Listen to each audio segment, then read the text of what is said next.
Hey guys, tonight we're plunging headfirst into an era of flapper dresses, bathtub gin, and a medical cabinet that makes today's pharmacy aisle look like a lemonade stand.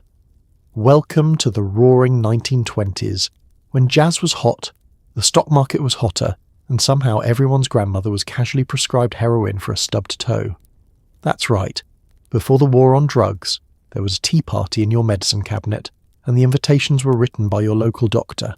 But before you drift off into a sepia-toned daydream, I just want to say thank you for suggesting this topic, and for being part of this wonderfully sleepy little corner of the internet. If you're enjoying what I do here, feel free to like and subscribe, but only if it genuinely brings you comfort. And I'd love to hear from you in the comments. Tell me where you're listening from and what time it is. Now go ahead, dim those lights, put on a fan for that perfect white noise, and snuggle in with your comfiest blanket. Tonight, let's find out if you could survive a single day as a 1920s housewife, or if you just end up buying morphine over the counter with a coupon. Let's pause for a second. Have you ever wondered what daily life was really like for housewives in the jazz age? Did people actually drink cough syrup for fun? What did doctors' orders mean when the doctor literally handed out bottles of heroin? Were dinner parties spiced with a dash of opium? Would you spend the day doing laundry by hand, or just lose several hours to a mysterious tonic that was mostly liquid euphoria? And most importantly, what would your HOA say about the backyard chicken that just ate your laudanum lace plum pudding? And now, congratulations, you've just woken up in 1924 Chicago. Your hair is bobbed, your apron is on, and you've got a doctor's prescription for nervous exhaustion that's about to turn the rest of your week into a jazz-infused fever dream. Good luck. Sunlight streams through your lace curtains as you wake up to another exciting day of domestic duty. First things first, a strong cup of percolated coffee, a cigarette for the nerves, and a measured spoonful of Mrs. Winslow's soothing syrup.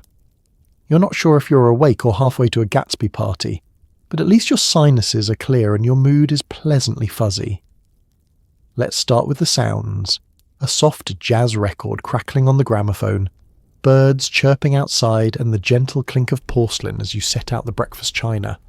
Your house is quiet, at least for a few golden moments, before the children burst in like a pack of wild raccoons, each demanding oatmeal or porridge or toast, none of which you actually have. But that's a problem for 10 minutes from now, when the syrup's magic really kicks in.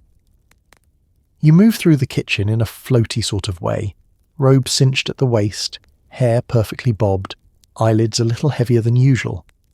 The coffee's aroma is rich and nutty, but it's the tang of your morning medicine that really wakes up the senses. A sweet, slightly chemical taste with a mysterious afterglow. The label on the bottle reads for coughs, colds, and general malaise, which, coincidentally, describes your whole approach to motherhood this year. Ever tried folding laundry while your brain is running on equal parts caffeine, nicotine, and over-the-counter opiates? It's a little like flying an airplane while reading the back of a cereal box. Socks and shirts land in neat piles, and you briefly wonder if this is how magicians feel before a big reveal. The radio pipes up with the day's headlines. Something about Prohibition, something about a record-breaking dance marathon, something about a new miracle cure for exhaustion, available at any fine pharmacy near you. Let's talk about nerves. It's 1924, and everyone's nerves are shot, yours included.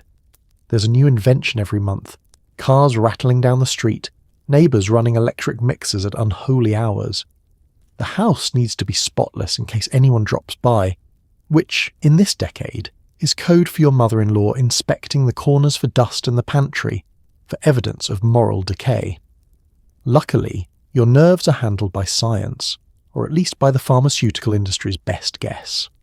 You pour another cup of coffee and light a second cigarette because moderation is for men who don't have to iron shirts before noon. On the windowsill, a vase of wilting daisies serves as a gentle reminder that nothing stays fresh for long, especially not your mood.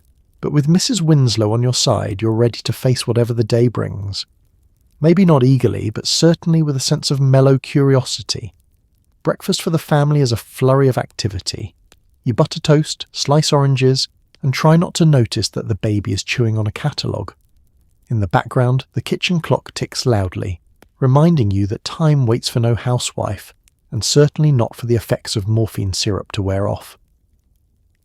The children's voices blur into a pleasant hum, like the distant sound of jazz in a speakeasy you're not old enough to enter. Before you know it, the postman is knocking. Bills, catalogues, and the latest instalment of Household Hints and Heroin Tales magazine. You wave from the doorway feeling oddly magnanimous, and promise yourself that today you'll tackle the ironing and the dusting, maybe even all before lunch. The world is spinning a little faster now, but you're keeping up. After all, in the 1920s, every morning is a tightrope walk between chaos and charm, caffeine and chemical calm. And as you watch the sunlight dance across the kitchen floor, you realise that, for a few fleeting moments, everything feels easy, almost effortless. Or maybe that's just the syrup talking. Either way, you'll take it. Because in this decade, a good morning isn't about productivity or perfection. It's about survival, with a smile, a spoonful, and the vague hope that nobody drinks the wrong medicine by mistake. Now, let's talk about what's next. The daily visit from your ever-helpful family doctor. Spoiler alert, he doesn't arrive empty-handed. Your local physician makes house calls and always brings the good stuff. For your nerves, Mrs. Jensen, he says, scribbling out a prescription for a delightful blend of morphine, laudanum, and why not pure heroin. Side effects include relief from everything except the existential dread of laundry day. He smells faintly of tobacco and wintergreen, his black leather bag clicking open like a treasure chest for the chemically inclined. You gesture toward the parlour sofa, apologising for the state of the cushions, though you both know he has seen worse. Much worse. This is, after all, the 1920s, when nerves is a perfectly respectable diagnosis for feeling tired, overwhelmed, or mildly annoyed by your husband's habit of chewing loudly. Let's talk about nerves. They are everywhere. You have nervous headaches, nervous digestion, nervous fatigue. The neighbour has nervous palpitations. The butcher's wife has nervous spells that conveniently arrive whenever there's company. It's a medical epidemic of the most polite kind. And fortunately, your doctor carries a solution in liquid, powder, or tablet form. No awkward questions asked. He takes your pulse with theatrical seriousness. You try to look wan and delicate, not too dramatic, just enough to justify a refill. Outside, a Model T rattles past, and somewhere down the street a dog barks at modernity. You sigh gently. Yes, very nervous indeed. The prescription pad is magic. A few elegant strokes of his pen, and suddenly your female complaints are transformed into something treatable. Laudanum for sleep, morphine for pain, a neat little vial of pharmaceutical optimism to smooth the edges of domestic life. It's like ordering off a menu, except the special of the day is chemically induced tranquility. He explains the dosage in that confident early 20th century way, where medical science is advancing rapidly, but not quite fast enough to notice what might happen next. Just a small amount is needed, he says, which in practice means whenever the baby cries, the roast burns, or your mother-in-law uses the phrase in my day. You nod, grateful, because being a housewife is not for the faint of heart. There is bread to bake, collars to scrub, reputations to maintain. You cannot exactly take a personal day. There is no human resources department in your kitchen. There is only you, a cast-iron stove, and a growing suspicion that the vacuum cleaner resents you. So you accept the tiny brown bottle like it's a medal of honour. Let's move to the kitchen. You place the prescription beside the sugar bowl, as casually as if it were a recipe for lemon squares. The glass catches the morning light. The label promises relief from coughs, pains, restlessness. It does not mention dependency. That word hasn't quite entered polite conversation yet. At least not in the respectable neighbourhoods with tidy hedges. You measure carefully, a few drops, a spoonful, just enough to take the sharpness out of the day. And it works. The noise softens. The ticking clock becomes less accusatory. The mountain of ironing transforms from a hostile witness into a manageable hill. Even the laundry, yes, the laundry, seems almost philosophical. What is a sock, really? but a temporary covering for existential toes. You float, but politely. The doctor returns to his bag, snaps it shut, and reminds you to rest more. Rest. A charming suggestion for someone who hasn't sat down since 1918. You promise you will. He tips his hat, steps out into the sunlight, and moves on to the next patient with nerves, or vapours, or simply a life that feels a little too loud. And just like that, you are alone again in your softly humming house. You straighten your apron. You hum along to the radio. You feel capable, steady, almost luminous in your domestic command. The world outside may be roaring, jazz clubs, stock markets, prohibition agents, but inside these walls everything is smoothed to a manageable glow. Of course, the bottle will empty eventually. Of course, the nerves will return. But that's tomorrow's problem. Today, you have doctor's orders. And in 1924, that means your medicine cabinet is less a shelf and more a small, well-stocked wonderland. Now, let's see what happens when you take that wonderland on a trip to the local pharmacy. You stroll down to the corner drugstore, where the pharmacist offers you friendly advice and a literal candy jar of codeine cough drops. Need something for the aches? Or maybe just a little pick-me-up? No need for a whisper here. Everyone's in on the secret. The bell above the door jingles, and you're greeted with a wave of scents. Camphor, licorice, and something medicinal that promises both relief and just a hint of euphoria. Sunlight filters through rows of glass bottles and amber jars, their labels promising miraculous results. The counters gleam, the soda fountain gurgles, and Mr. Blackwell, your trusted pharmacist, is already measuring out powders behind the counter with the concentration of a scientist, if scientist wore sleeve garters and handled morphine like it was flour. It's not just you. The whole neighbourhood is here. Mrs. Hanley is picking up nerve tonic for her daughter's nerves, and, if the rumours are true, her own. And Mr. Perkins from 2 doors down is restocking on the syrup that keeps his sciatica and his general grumpiness in check. The place hums with quiet, everyday urgency, women discussing recipes, men arguing over the best liniment for aching backs, teenagers loitering by the soda fountain, blissfully unaware that their mothers are buying enough sedatives to tranquilize a mule. You lean on the counter as Mr. Blackwell greets you with the sort of warmth reserved for favourite customers and people who never question what's really in the elixir.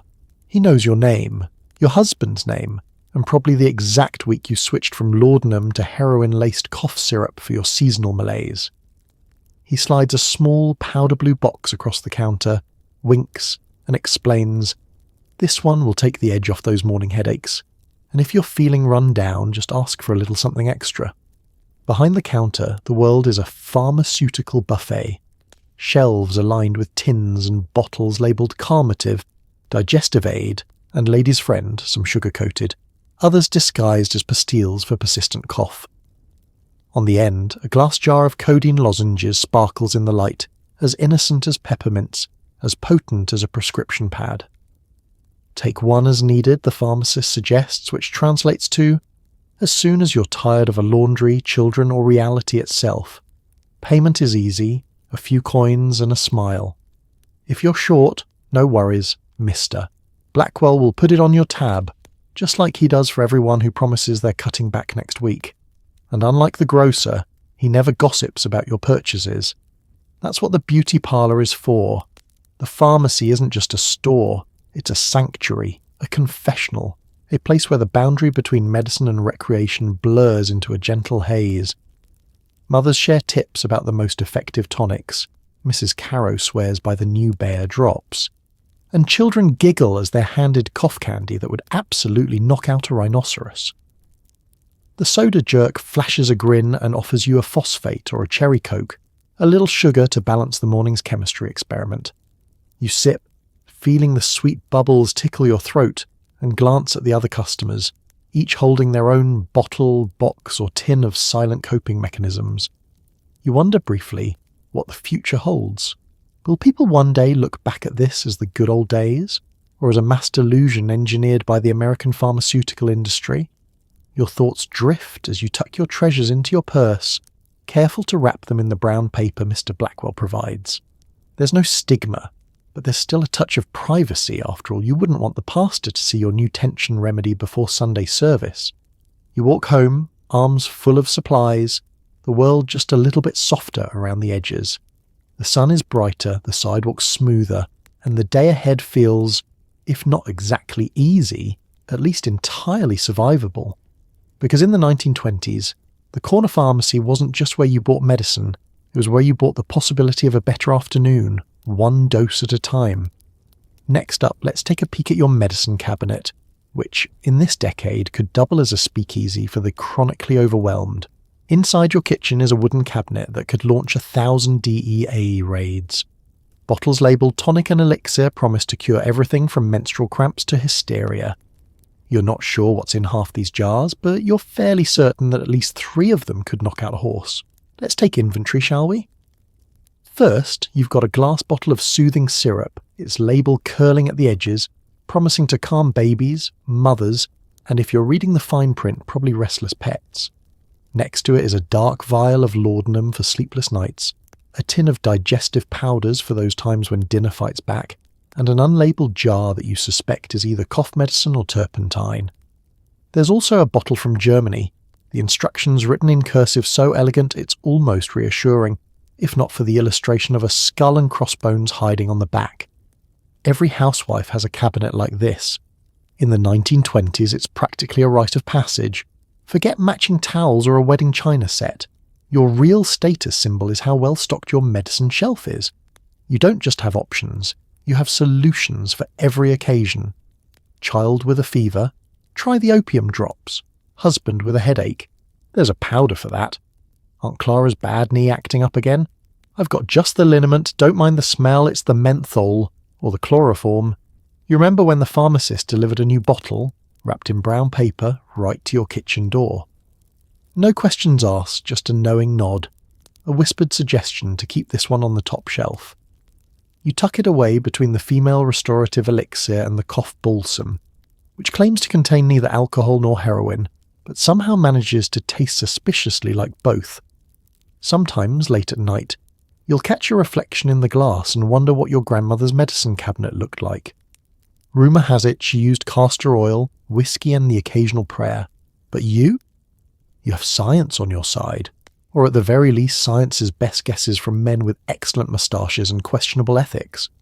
There's a strange comfort in the abundance. Whatever the world throws at you, a sudden migraine, a bout of nerves, an unexplainable pain in your left elbow, you're ready. Your cabinet is less a first aid kit and more a tiny apothecary, a place where hope and chemistry mix in equal measure. Some mornings, you stand in front of it in your robe, coffee in hand, deciding between invigorating tonic and household nerve drops, and realise you're one rainstorm away from opening your own speakeasy. Let's talk branding for a moment. The bottles are beautiful. Gold script, painted flowers, promises of purity and relief and speedy recovery.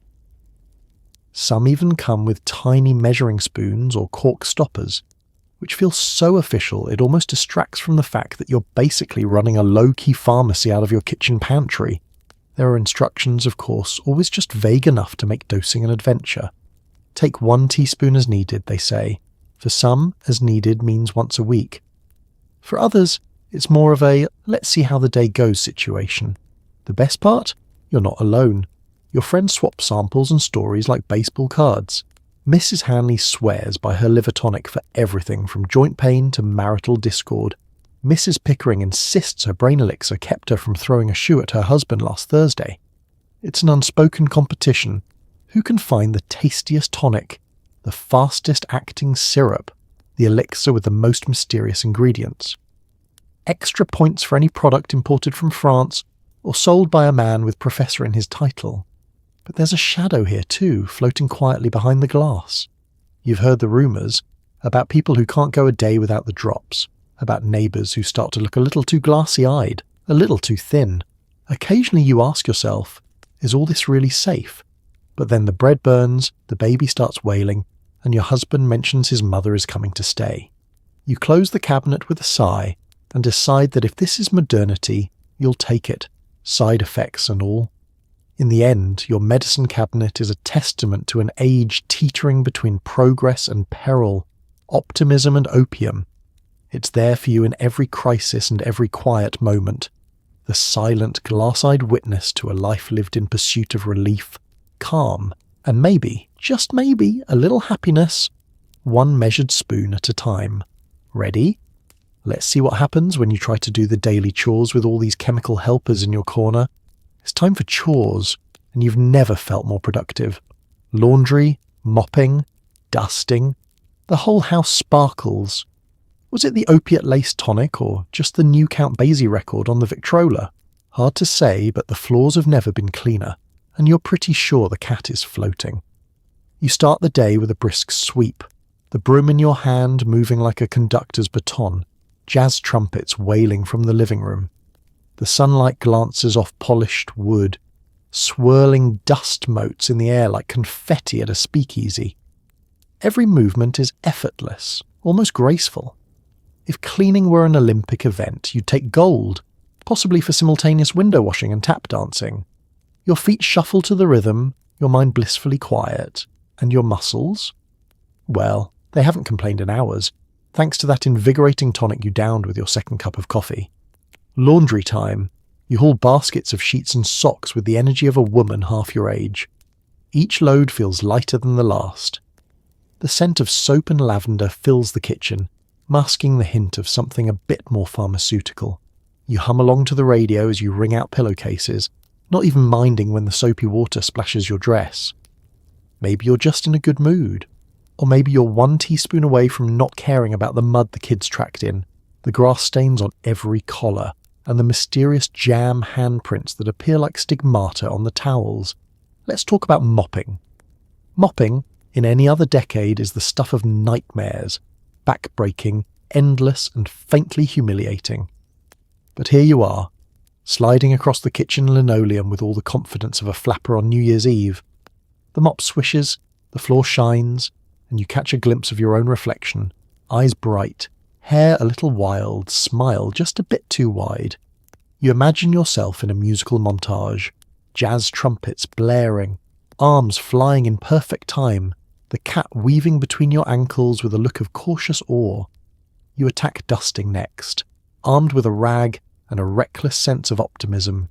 You don't just dust surfaces, you polish, you buff, you rearrange the furniture for maximum shine. The knick-knacks sparkle, the books are alphabetized.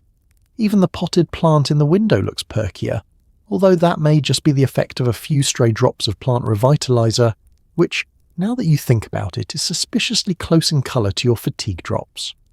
Somewhere around noon, you pause for breath and realise you've accomplished more in 2 hours than you did in all of last week. The secret, of course, is your modern arsenal, a little chemical pep, a lot of caffeine, and a dash of pure roaring 20s optimism.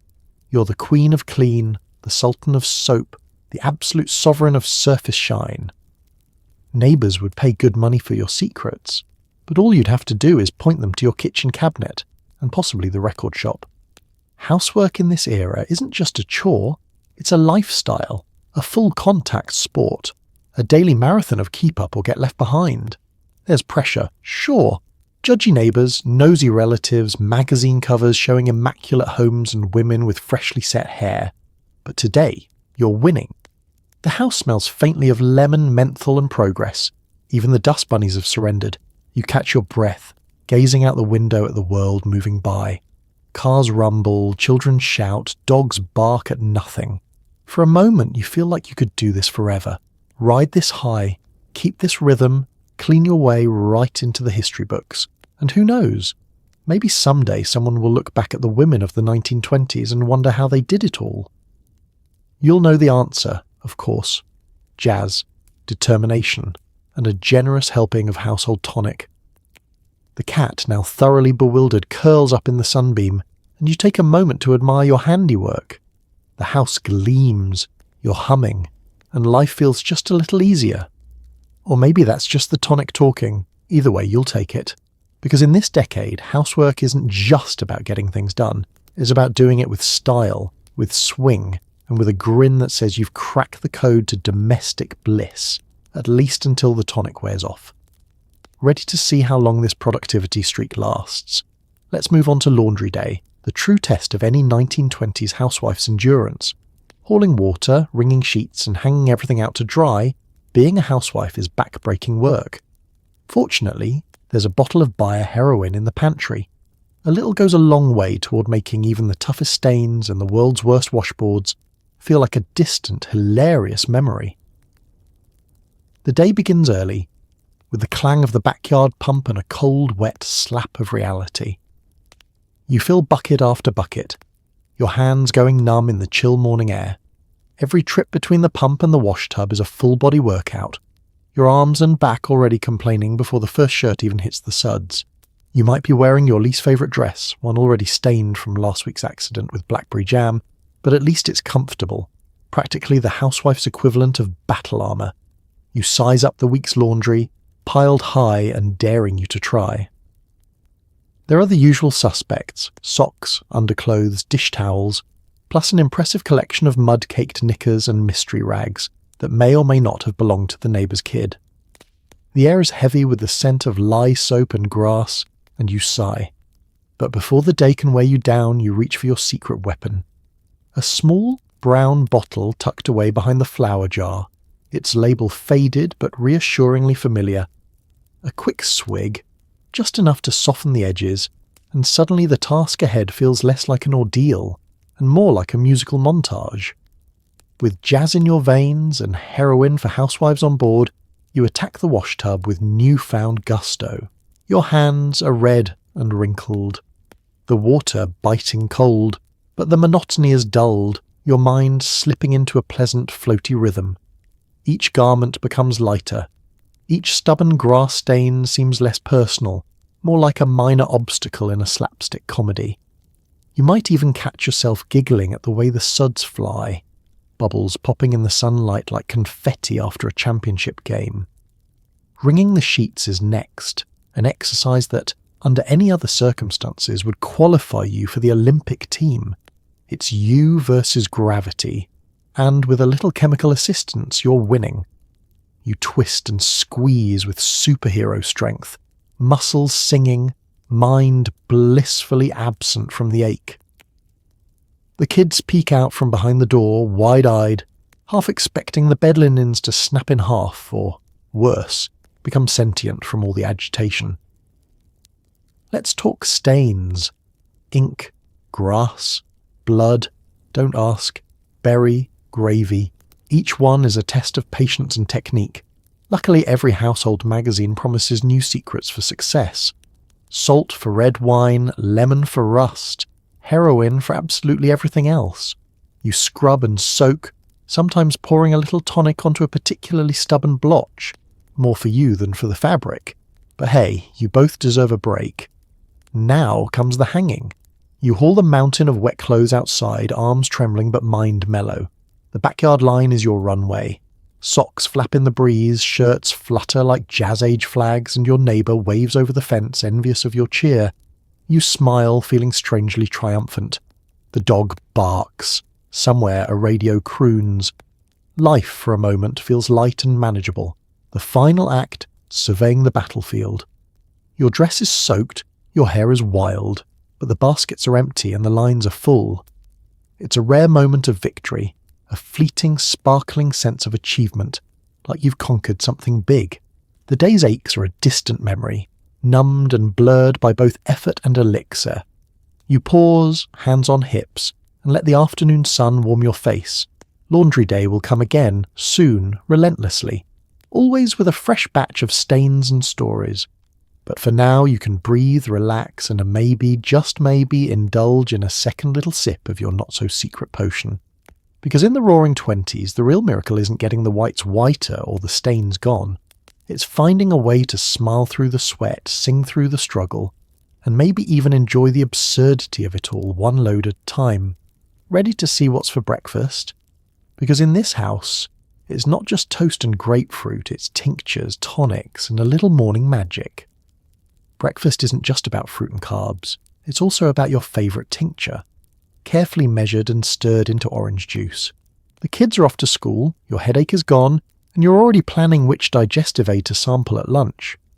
Let's set the table. The grapefruit sits halved and glistening. each pink segment sparkling like it's auditioning for Broadway. You sprinkle sugar on top because this is the 1920s and subtlety is for monks, then slide 2 slices of toast onto a delicate porcelain plate. Butter melts lazily across the surface, pooling into golden craters. The coffee percolator rattles like it's announcing something important, possibly your 3rd cup. But the real star of this balanced breakfast is the amber bottle beside your glass. You uncork it with a practiced hand. The scent is sharp, medicinal, faintly sweet. For digestion, the label promises, or nerves, or general vitality. It depends which advertisement you read that week. You measure out a neat little splash into your orange juice, give it a gentle swirl and watch as modern science dissolves into citrus. Sip. There it is, the warmth that spreads like polite applause through your chest, the quiet smoothing of rough thoughts, the pleasant hum beneath the morning's obligations. It's not indulgence, it's wellness. That's what the pamphlet said. Let's talk about diet culture for a moment. The jazz age is obsessed with health. Magazines insist grapefruit will melt fat. Toast is slimming. Cigarettes are recommended by physicians for appetite control. There are charts, diagrams, testimonials from actresses who swear their glowing complexions are due to daily doses of something bottled and slightly suspicious. You're nothing if not modern. You chew thoughtfully, scanning the newspaper headlines. Stocks are climbing. Speakeasies are thriving. Somewhere someone has invented a new electric appliance that promises to change your life, but will likely just give you another surface to dust. Your stomach feels calm. Your mind feels agreeable. The children are gone, the kitchen is quiet, and you savour this rare stretch of peace. Breakfast in the 1920s isn't just fuel, it's strategy. You fortify yourself for the marathon of domestic expectations. You line your system with sugar, caffeine, and tincture, like layering armour before battle. Ever tried tackling grocery shopping without chemical confidence? It's brutal. The butcher haggles. The grocer judges your fruit selection. The lady behind you in line critiques your choice of canned peas. But with a well-balanced blend of citrus and carminative drops, you are serene, untouchable. Slightly floaty, but untouchable. You rise from the table with surprising grace. The dishes clink into the sink. The toast crumbs scatter like tiny edible confetti. You glance toward the cabinet and consider your options for later. There's the female regulator, the stomach settler, the one imported from Switzerland that promises nervous restoration and tastes faintly like regret. Lunch feels very far away, and yet somehow deeply important. You wipe down the counter, humming to the radio crooning in the parlour. A jazz trumpet slides through the air, bold and brassy. It feels like the soundtrack to your metabolism. You wonder briefly if grapefruit would still be considered healthy if people knew it was being chased with diluted morphine. Probably. The jazz age believes in progress, in improvement, in bottled solutions. Outside, the milkman makes his rounds. A neighbour waves. The world appears orderly, ambitious, slightly intoxicated by its own optimism. And you? You are part of it. A modern woman with modern remedies and a breakfast routine that would alarm future generations. But right now, it works. The headache is gone. The morning feels manageable. The house is quiet. You rinse your glass carefully, dry it, and place it back in its exact spot. Routine is important. Measurement is important. Presentation is everything. And as you step into the rest of your day, groceries, errands, maybe a visit from the doctor, you feel prepared, fortified by fruit, toast, and a carefully calibrated splash of early 20th century enthusiasm.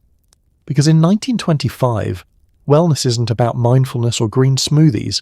It's about grapefruit, nicotine, and whatever miracle the pharmacist swears is perfectly safe this month. Now, let's see how this carefully curated diet holds up at ladies' luncheon, where the sandwiches are dainty, the gossip is lethal, and someone always brings the strongest tonic in town. You host your friends for a midday meal, and the menu is simple: chicken salad, cucumber sandwiches, and a choice of gin or laudanum. Conversation turns to the neighbour's new car, the upcoming suffrage rally, and who has the strongest prescription in the zip code. Let's set the scene.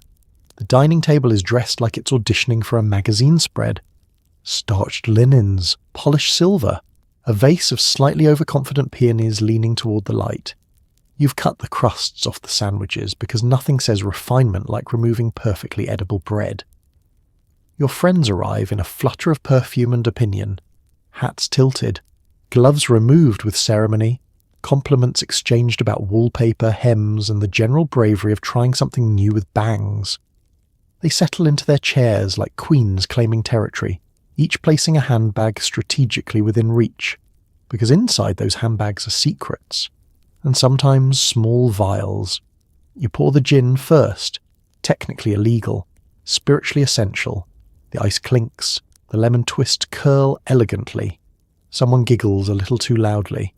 It's Prohibition after all, but everyone here knows a man who knows a man who has a cousin with a very trustworthy basement. Then comes the other option. A discreet little bottle appears, brown glass, cork stopper, laudanum diluted just enough to be conversational. You set it beside the sugar bowl as casually as one might present jam. Just a touch, Mrs. Hanley says, already reaching. The first sip smooths the edges of the room. The second softens the lighting. By the third, the conversation achieves a rhythm somewhere between political strategy meeting and mildly sedated jazz club. Let's talk gossip. The neighbour's new motor car is too flashy. The upholstery is questionable. Someone swears they saw her buying patent nerve drops at the pharmacy again. There's mention of the suffrage rally downtown, the excitement of progress, the thrill of women voting, and the very real exhaustion of being expected to do it all while still ironing shirts without complaint. Between bites of chicken salad, you discuss doctors, who's prescribing what, who is generous, who insists on moderation like some kind of Puritan. There's a quiet competition in the room, not overt, not crude, just subtle curiosity. Mine recommended the new German tonic, one says. Oh, does it help? Another asks. With everything, she replies vaguely. The laughter floats. The afternoon sunlight drapes across the tablecloth. A jazz record spins softly in the parlour. The world feels pleasantly manageable, softened by spirits and syrups alike. You pass the cucumber sandwiches. The crustless edges look suspiciously like bandages. Someone mentions her husband's sudden enthusiasm for medicinal whiskey. Another confesses she sometimes takes a drop before bed just to quiet her mind. There's no judgment here, only understanding. Because the 1920s are loud, expectations are louder, and every woman at this table is balancing a tightrope between domestic perfection and quiet desperation. The laudanum helps. So does the laughter. You lean back slightly, watching your friends glow in the filtered light. Their cheeks flushed, eyes bright, worries temporarily shelved. It's almost wholesome, in a chemically enhanced sort of way. Someone refills your glass. Someone compliments your china. Someone suggests a bridge game after dessert. And for a moment you feel the strange sisterhood of it all. Women navigating modern life with corsets loosened, rights expanding, medicine cabinets quietly overflowing. The luncheon stretches lazily into afternoon. The gin dwindles. The bottle of laudanum grows lighter. Eventually gloves are pulled back on. Air kisses exchanged. Promises made about next Thursday's gathering at Mrs. Parker's, where rumour has it she's acquired something particularly soothing. The door closes. Silence returns. You stand alone in the dining room, surveying crumbs and empty glasses, feeling both victorious and slightly foggy.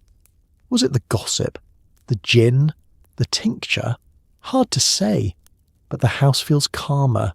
The world seems softer, and your friends left smiling. In the jazz age, a ladies' luncheon isn't just about sandwiches. It's about survival, with elegance, with humour, and with a carefully measured dash of chemical camaraderie. Now, let's see what happens when the children come home from school. The children are running wild, but you have a secret weapon, a spoonful of syrup for calmness. Suddenly the playroom is peaceful, and you have just enough energy to sit back, close your eyes, and contemplate the mysteries of the radio. Let's start with the chaos. School is out, and the front door opens with a bang. Your house is instantly filled with the shrieks and thuds of small humans. Shoes scatter across the hall like confetti after a ticker tape parade. The living room is overtaken by a swirl of laughter, sticky hands, and a seemingly infinite supply of wooden blocks designed for maximum foot injury. The dog gets involved, barking for reasons only dogs understand. You glance at the clock and realise it's barely 3:30 p.m. Playdates in the 1920s are less about educational enrichment and more about sheer survival. The goal isn't to cultivate genius, it's to avoid permanent damage to the wallpaper. There's no screen time unless you count the brief distraction of the neighbourhood radio mystery. Instead, it's up to you, your wits, and a selection of patent medicines so potent they might qualify as controlled substances in several future centuries. The secret weapon sits, as always, in the kitchen cabinet. Labelled soothing syrup, it claims to be gentle enough for children, yet strong enough to calm a herd of stampeding livestock. The ingredients are a cheerful mystery. A little opium, a touch of alcohol, a blend of herbal extracts probably picked by someone who didn't believe in childproof caps. You measure out the recommended dose, erring slightly on the side of peace and quiet. The syrup glugs into the spoon, thick and sweet, smelling faintly of licorice and relief. You call the children one by one, doling out tiny sips of tranquility. The effect is almost immediate. Arguments over the red crayon dissolve into polite sharing. The loudest of the bunch goes suddenly contemplative, gazing at a spot on the wallpaper with profound interest. Even the dog sits, head cocked, as if marvelling at the miracle. For the first time all afternoon, the decibel level drops below distant train accident. You exhale, tension melting from your shoulders. You find a spot on the sofa and sit, really sit. Not just perch for a fleeting second before someone needs a nose wiped or a shoelace untangled. The radio hums in the background, and you allow yourself to wonder if radio waves are real or just another clever sales pitch by General Electric. Playtime continues at a manageable volume. There's colouring, there's the building of elaborate block towers, and, miraculously, no one tries to eat the paste. You find yourself drifting, mind idly picking apart the mysteries of the radio, the laundry, and what on earth is actually in that syrup. Let's talk about the ethics for a second. Everyone uses it. The neighbours swap bottles like baseball cards. At the pharmacy, it's one for the kids, one for me, one for emergencies. You once heard that Mrs. Parker down the street started putting it in her husband's afternoon tea. He's much more agreeable now, she confided, and you nodded, not quite sure if she was joking. You know there are whispers, that maybe this isn't the best way to cope. But when the afternoon sun slants through the curtains and your house is, for once, peaceful, it's hard to feel anything but gratitude for the wonders of modern science. The children, now calm and glassy-eyed, drift through their after-school routine, snack, homework, maybe a nap. The dog snores, the house sighs, and you find yourself with just enough mental energy to ponder what on earth you'll serve for dinner. And as you watch the golden hour light turn the room to honey, you realise that for all its chaos, parenthood in the jazz age comes with an undeniable advantage. A well-timed spoonful of syrup and a few blessed minutes to simply be. Next up, let's see what happens when the husband arrives home, tired, cranky, and in need of his own dose of evening cure. The husband comes home, grumbling about work, the stock market, and his mother's opinions on wallpaper. You offer him a taste of your nervous tonic, and soon everyone's mood is as mellow as a late-night jazz trio. The front door opens with a groan and a sigh. He steps in, hat slightly askew, coat slung over one shoulder, the scent of city streets clinging to his clothes. There's the usual shuffle as he checks the mail, bills, catalogues, another letter from his mother suggesting subtle changes to the living room's colour palette. By the time he finds his way to the parlour, you can already tell what kind of evening it's going to be. Let's talk about nerves for men too. In the 1920s, the world is a noisy, confusing place. Cars blare, radios squawk, and every headline seems to shout either prosperity or doom. There are deadlines to meet, bosses to appease, and a perpetual uncertainty about whether the dollar is going up or down. Add a mother-in-law with opinions to the mix, and you've got a recipe for a perfectly irritable evening.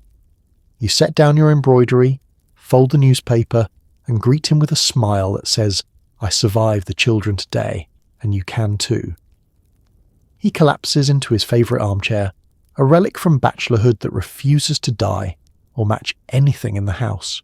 He rubs his temples, mutters something about another day closer to early retirement, and groans at the distant sound of the children playing. You know the drill. This is the moment for compassion, for a gentle hand on the shoulder, and for the bottle of nervous tonic you keep in the sideboard, just out of sight, but never out of reach. A teaspoon, sometimes two. The liquid is bitter, medicinal, but chased quickly with a splash of seltzer or ginger ale. He grimaces, but relief is almost immediate. There's a pause, a slow exhale as the day's tension begins to dissolve. His voice drops an octave. His shoulders are not. For the first time all week, he looks at you with something approaching gratitude. You could get used to this. Let's be honest. Domestic tranquility is the real endgame, and modern medicine is happy to lend a hand. The label says for nervous exhaustion, headache, and irritability, and you both silently agree that covers pretty much everything. Dinner conversation is smoother now. He tells you about the man at the office who tried to sell him on the next big thing in automobile tyres, about the elevator that broke down for 20 minutes, about the new secretary who types faster than anyone has ever seen. You nod, offer another slice of bread, refill his glass, and resist the urge to mention that your day also included a near-biblical jam explosion and a child's science project that involved real worms. The children peek in, voices hushed. Even they notice the shift, a calmer, softer air settling over the parlour. The radio is tuned to something slow and soothing. Everyone seems to breathe a little easier, the sharp edges of the day rounded off by a few millilitres of early 20th century innovation. Let's talk about marital teamwork. In the jazz age, managing nerves is a family affair. Some couples play bridge, some take evening walks, some, like you, swear by a shared dose of whatever the doctor prescribed last. It's not exactly a date night, but it's a tradition, and it works. Soon the house is quiet. The kids are in bed. He dozes in his chair, the newspaper slipping from his hands. You take a moment for yourself, a cup of tea, a bite of leftover cake, maybe a page from that scandalous new novel everyone's whispering about. It's not a perfect life. The world outside is uncertain, the future a moving target. But for now, you're together, the worries of the day soothed into a gentle haze. Tomorrow will come with its own headaches, no doubt. But tonight, there's peace. Artificial perhaps, but peace all the same. And that in this house is more than enough. Let's see how the family drifts into bedtime, gathered around the radio, the last notes of the day winding softly into dreams. After dinner, the family gathers around the radio. You tune into the latest serial drama while sipping from your favourite amber bottle. The kids' cough syrup doubles as a sleep aid. The news is dire, but you barely notice. Everyone is floating gently toward bedtime. Let's set the evening scene. The dinner dishes are stacked in the sink, a small mountain to be tackled tomorrow. Lamps glow softly in each room, their golden halos making the parlour feel almost cosy, like the world outside has faded into gentle irrelevance. The family migrates to the radio, as if called by some secret code. Your husband claims his usual chair. The children clamber onto the faded rug, already drowsy from the magic of their evening syrup. You claim the sofa, one hand cradling your own glass, your other arm wrapped around the youngest, whose eyelids are at half-mast. The radio crackles to life. The announcer's voice is warm, a familiar companion through the static. You listen as the night's drama unfolds. Dashing detectives, brave nurses, and city slickers getting into hilarious trouble on distant farms. The stories are absurd, heartfelt, occasionally scandalous, just enough to keep everyone's imagination alive, but not enough to keep anyone awake. You take a measured sip of your tonic, equal parts tradition, routine, and a little modern alchemy. It tastes faintly of licorice and something just shy of danger. The children's cough syrup, thick and sweet, is doled out by the teaspoon, met with sleepy compliance and only the faintest hint of suspicion from the oldest. She asks, Why does this medicine taste so funny? You shrug. That's how you know it's working. The day's troubles dissolve as the stories unfold. The economy is up, or it's down, but tonight you're far more invested in whether the clever maid in the radio play can outwit her employer. The headlines, wars, recessions, and runaway jazz musicians are filtered through the soft haze of syrup and the comforting drone of the announcer. You know you should worry, but your body's already drifting. The children start to droop. One by one, heads rest on pillows or shoulders, fingers curling into blankets, breath growing slow and even. Your husband's breathing deepens. The newspaper he swore he'd read sinks to the carpet, forgotten. Even the dog, curled by the radiator, lets out a contented sigh. Let's talk about the art of winding down. The radio is your lullaby. The syrup is your safety net. In the 1920s, no one talks about bedtime routines or screen-free hours, but somehow you've stumbled onto the secret formula for peace. A dose of storytelling, a dash of chemistry, and the loving certainty that tomorrow's worries can wait until morning. You look around the room and feel, just for a moment, a pang of gratitude. Odd, perhaps, in a world where so much seems uncertain. But here in this small, sleepy circle, everything is gentle and manageable. There are no monsters under the bed, just radio heroes catching criminals, lovers reunited, and comical misunderstandings wrapped up before the final commercial break. You finish your glass. The announcer's voice fades. The radio goes quiet. You heard the children up the stairs, tucking them in with the kind of practiced efficiency that comes from years of repetition.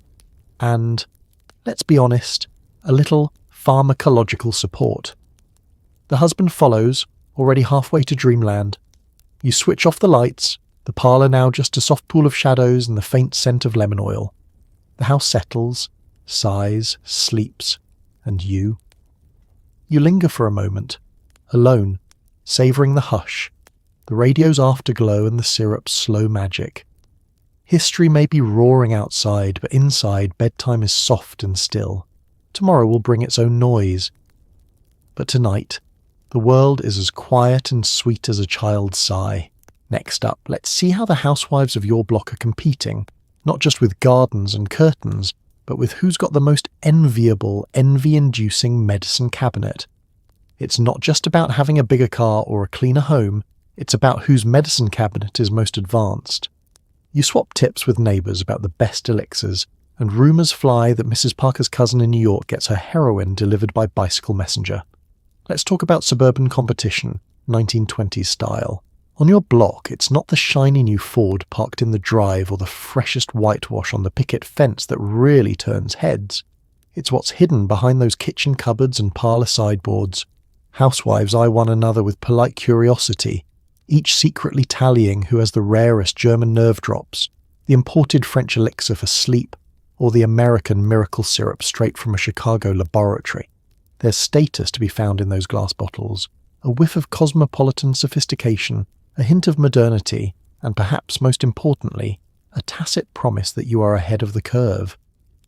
You greet Mrs. Hanley over the hedge, and the talk isn't about the weather. It's have you tried the new tonic the pharmacist is raving about? It's marvellous for melancholy. My sister's hairdresser swears by it. A knowing glance, a nod. Everyone is in the loop, or trying desperately to be. A good prescription is as coveted as a new recipe. More, even, since there are only so many ways to bake a casserole. But a truly effective nervous powder is priceless. The real show happens at the monthly tea. A cluster of women in cloche hats and sensible shoes pass around cookies and advice. But beneath the surface-level chatter about children and rationing, it's clear what the main event is. Mrs. Pickering produces a tiny cobalt blue bottle from her handbag, setting it carefully on the table like a magician revealing a rare gem. It's imported, she whispers, drawing in the crowd. My husband's cousin sent it from Paris. Absolutely the best for headaches and stubborn husbands. Whispers circulate about whose cousin knows which doctor, and which pharmacist is willing to add a little something extra for special customers. One woman claims her uncle in St. Louis can get a morphine syrup so pure it tastes like spring rain. Another laughs. confiding that Mrs. Parker's cousin in New York has his heroin couriered directly to his door, by bicycle, no less, in a discreet brown paper package.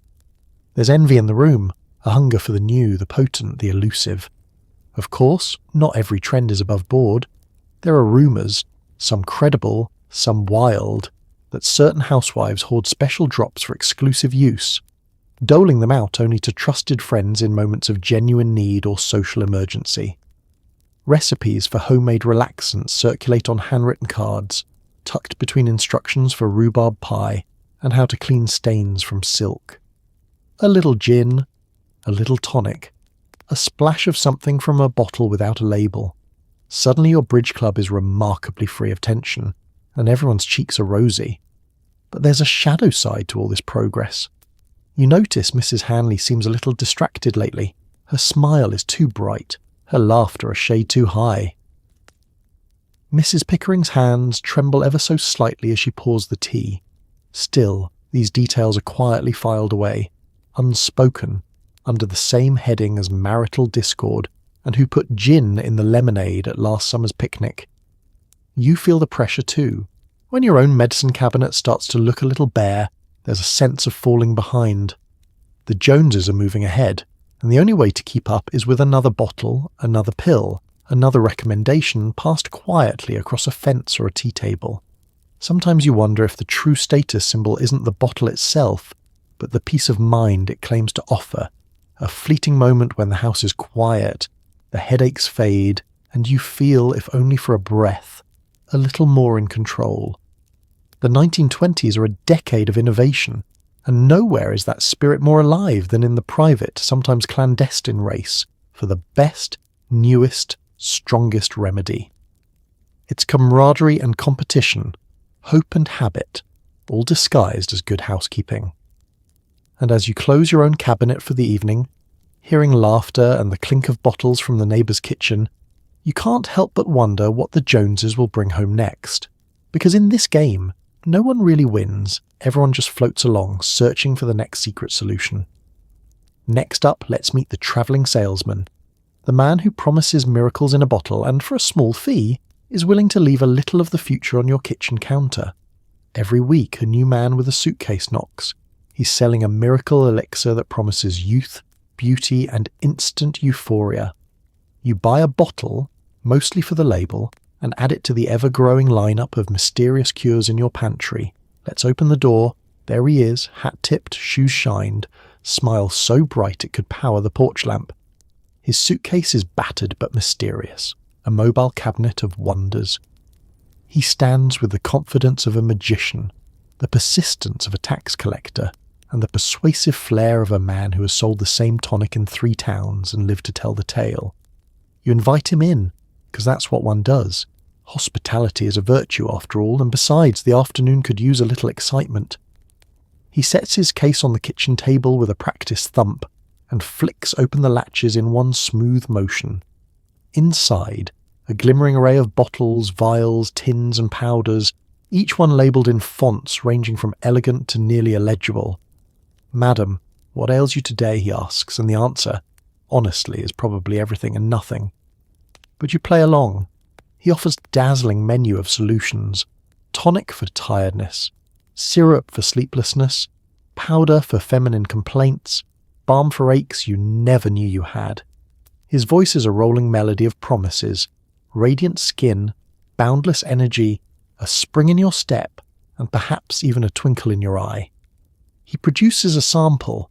The label is a work of art: sunrise over a mountain, gold leaf borders, a testimonial from Mrs. Lottie B. of Peoria, who claims she hasn't yawned since 1919.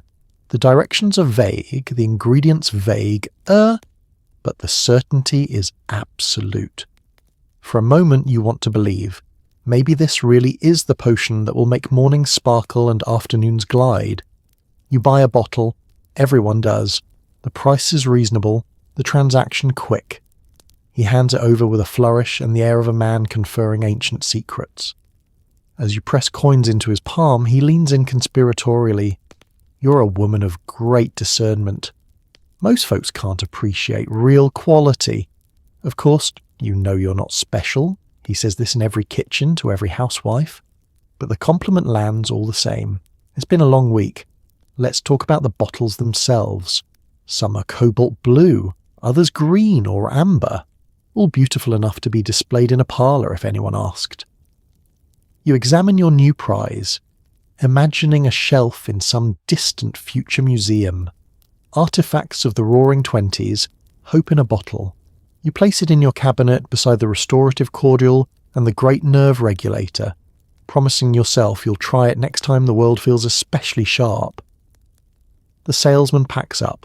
He tips his hat, compliments your garden, and assures you he'll be back with something even more marvellous next week. Maybe a cream for crow's feet or a powder for unruly children. As he walks down the front path, you hear the neighbour's door creak open, and you know the show is starting again next door. Here's the thing. Everyone knows these miracle cures are mostly hope and sugar, and a whisper of something much stronger. But it's hard to resist the pitch. The idea that life's sharp corners can be rounded off with a teaspoon, that youth and peace and sleep are just one purchase away. The salesman knows this, and you know he knows. It's an unspoken agreement. Later you'll sit with your friends over tea, comparing labels, swapping stories. Did yours work? Well, it didn't not work. And maybe that's enough. Because in the end, it's not just about the medicine. It's about the possibility, however fleeting, that you might find the thing that finally makes it all a little easier, a little lighter, a little more magical. Next up, let's open the door for a very different kind of gathering. A dinner party where the cocktails aren't the only things packing a secret kick. You throw a dinner party with roaring 20s flair, gin in the punch, bitters in the soup, and a little something extra in the after-dinner coffee. The guests leave happy, if a bit unsteady, and you're praised as a hostess with the most relaxed atmosphere in town. Let's set the table. The dining room glows with lamplight and the shimmer of freshly polished silver. Napkins are folded like lilies, and every plate is rimmed with hope and a slight nervousness about the neighbour's casserole. You've planned the menu for days, something hearty to line the stomach, something sweet to finish, and enough special ingredients to keep everyone's spirits and heart rates nice and mellow. The punch bowl is first, centre stage, artfully spiked with gin procured from a friend's cousin's secret stash.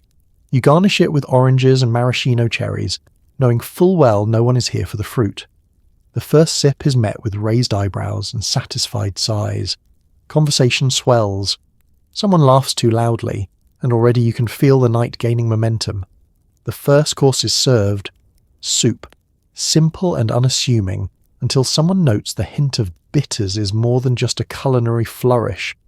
You smile. In this house, dinner is an experience, a gentle drift from the troubles of the world outside to the slightly surreal comfort of your dining room. As the evening rolls on, plates are cleared, glasses refilled. The air is thick with stories, some true, many not, about prohibition, politics, and who was seen emerging from the apothecary with an unusually large parcel. Your guests are a blur of pearls and tuxedos, laughter and lipstick, each one more animated with every course. Let's talk about the enhancements. After the main course, you offer coffee, but not just any coffee. This brew comes with a spoonful of house blend, a syrup from your cabinet that promises smooth nerves and sweet dreams. You measure carefully, knowing a little goes a long way. The taste is subtle, the effect immediate. Shoulders loosen, tempers soften, and soon everyone is basking in a warm, convivial haze. The conversations turn giddy and confessional. Someone admits they've been adding nerve drops to their lemonade for months. Another confesses to slipping digestive aid into her husband's tea. There are gasps and giggles. The delighted shock of finding out that everyone, it seems, is in on the same not-so-secret secret. Games follow dinner, cards, charades, and a round of who remembers the lyrics. The guest's competitiveness melts away, replaced by a sense of camaraderie found only in rooms that have seen both gin and gentle narcotics. Even Mr. Wainwright, known for his rigid opinions on everything from jazz to jelly deals, is humming along, one arm draped around the coat rack. At some point, the phonograph is cranked up. Jazz fills the room, the notes tumbling over each other like party hats at midnight. Couples sway, singles tap their toes, and you bask in the satisfaction of a job well done. The worries of the world, unpaid bills, political uncertainty, and prohibition agents are left on the coat rack with Mr. Wainwright's hat. The night winds down. Coffee cups are emptied, coats retrieved. You send your guests off into the cool evening, their cheeks flushed, their laughter still echoing in the hall. Someone whispers that your parties are legendary, and you accept the compliment with a modest shrug. You know it's less about your cooking and more about your well-stocked cabinet, but you're not about to spoil the magic. As you close the door behind the last guest, you survey the aftermath. Empty glasses, scattered napkins, the faint but unmistakable scent of gin, orange peel, and bitter-sweet relief. You exhale. Success. In a world that so often feels jagged and unpredictable, tonight, your home was an island of easy laughter, full bellies, and carefully curated calm. And tomorrow, when your head aches and the floor is sticky, you'll know exactly which bottle to reach for.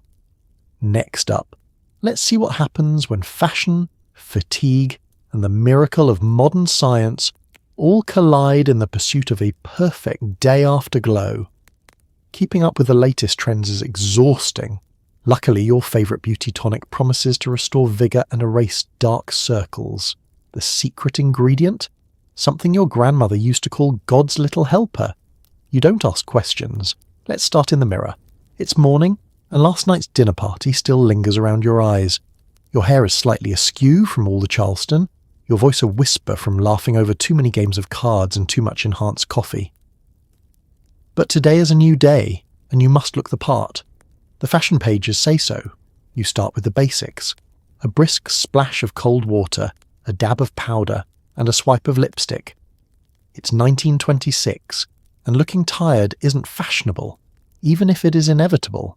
The flapper look demands smooth skin, bright eyes, and a devil-may-care gleam that does not come naturally to the average housewife after 3 hours of sleep and a full day of laundry ahead.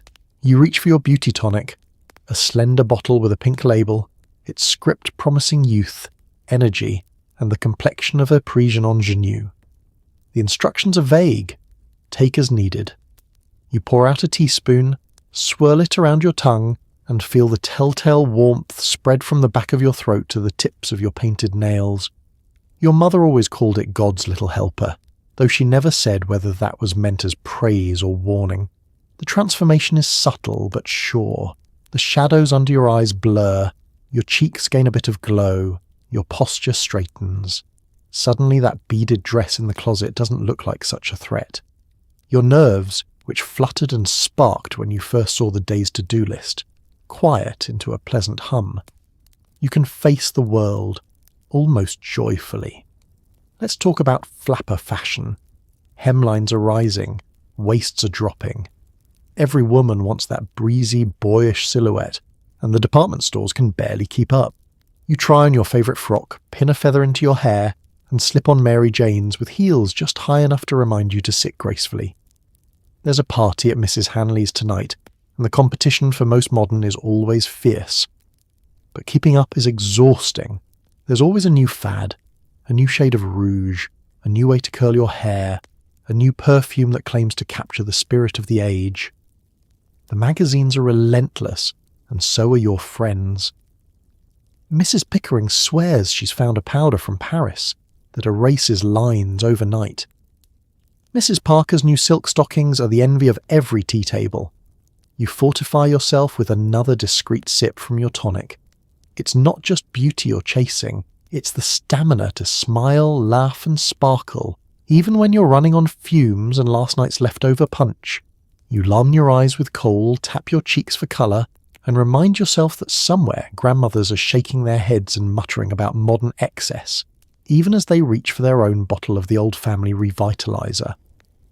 The fatigue never fully leaves, not really, but the tonic smooths its edges, lets you glide through the day, dance through the evening, and look just tired enough to be interesting, but never so worn as to be left out. You pose for the group photograph, strike a pose, laugh just a bit too loudly, and bask in the compliments. You look simply radiant. Have you lost weight? What's your secret? You just smile. The bottle's label is turned discreetly away, its secret safe in your vanity drawer. As night falls and the stockings come off, you wipe away the day's colour, peer at your reflection, and thank the miracle of modern chemistry for another evening survived. In the morning, the circles will creep back in, but that's tomorrow's problem, and tomorrow has its own bottle waiting. Next up, let's take a look at what happens when the modern miracle solutions go from beauty rituals to coping mechanisms for the stress, sadness, and silence that creep in between parties. You're feeling low, but there's always something in the medicine cabinet for that. Whether it's melancholia or the vapours, the solution is as simple as opening a new bottle. No need for a therapist when the pharmacist is your best friend. Let's step into a quiet afternoon. The house is still. The only sound is the tick-tock of the mantel clock and the faint rattle of streetcars outside. You've finished the chores, the children are off terrorising someone else's garden, and you're alone with your thoughts. A prospect that, as it turns out, is sometimes worse than a full to-do list. It sneaks up on you. The sadness, the tension, the exhaustion that doesn't yield to naps or strong coffee. Some days it's a subtle ache, a hollow space beneath the ribs. Other days it feels like your insides have been replaced with wet laundry, heavy, tangled, impossible to sort out. No one talks about it at tea or bridge club, but you see it in the way Mrs. Hanley's hands tremble, in the faraway look in Mrs. Parker's eyes when the conversation lulls. In the 1920s, everyone has a diagnosis: neurasthenia, hysteria, melancholia, women's nerves. The pharmacy shelves groan under the weight of restorative syrups, nerve drops, and revitalizing powders. The labels promise more than any friend or relative could. Relief, peace, an end to sadness that feels both bottomless and silly. You open the cabinet, considering your options. There's the blue bottle for sleepless nights, the amber tincture for sinking spells, the little packet of white tablets stamped with a foreign name. Each remedy is prescribed for a specific trouble, but deep down you know they all do the same thing: take the sharp edge off reality. You're not alone in your reliance on these silent helpers. It's as much a part of modern life as bobbed hair or jazz records. The ritual is familiar, almost soothing. Pour, measure, swallow.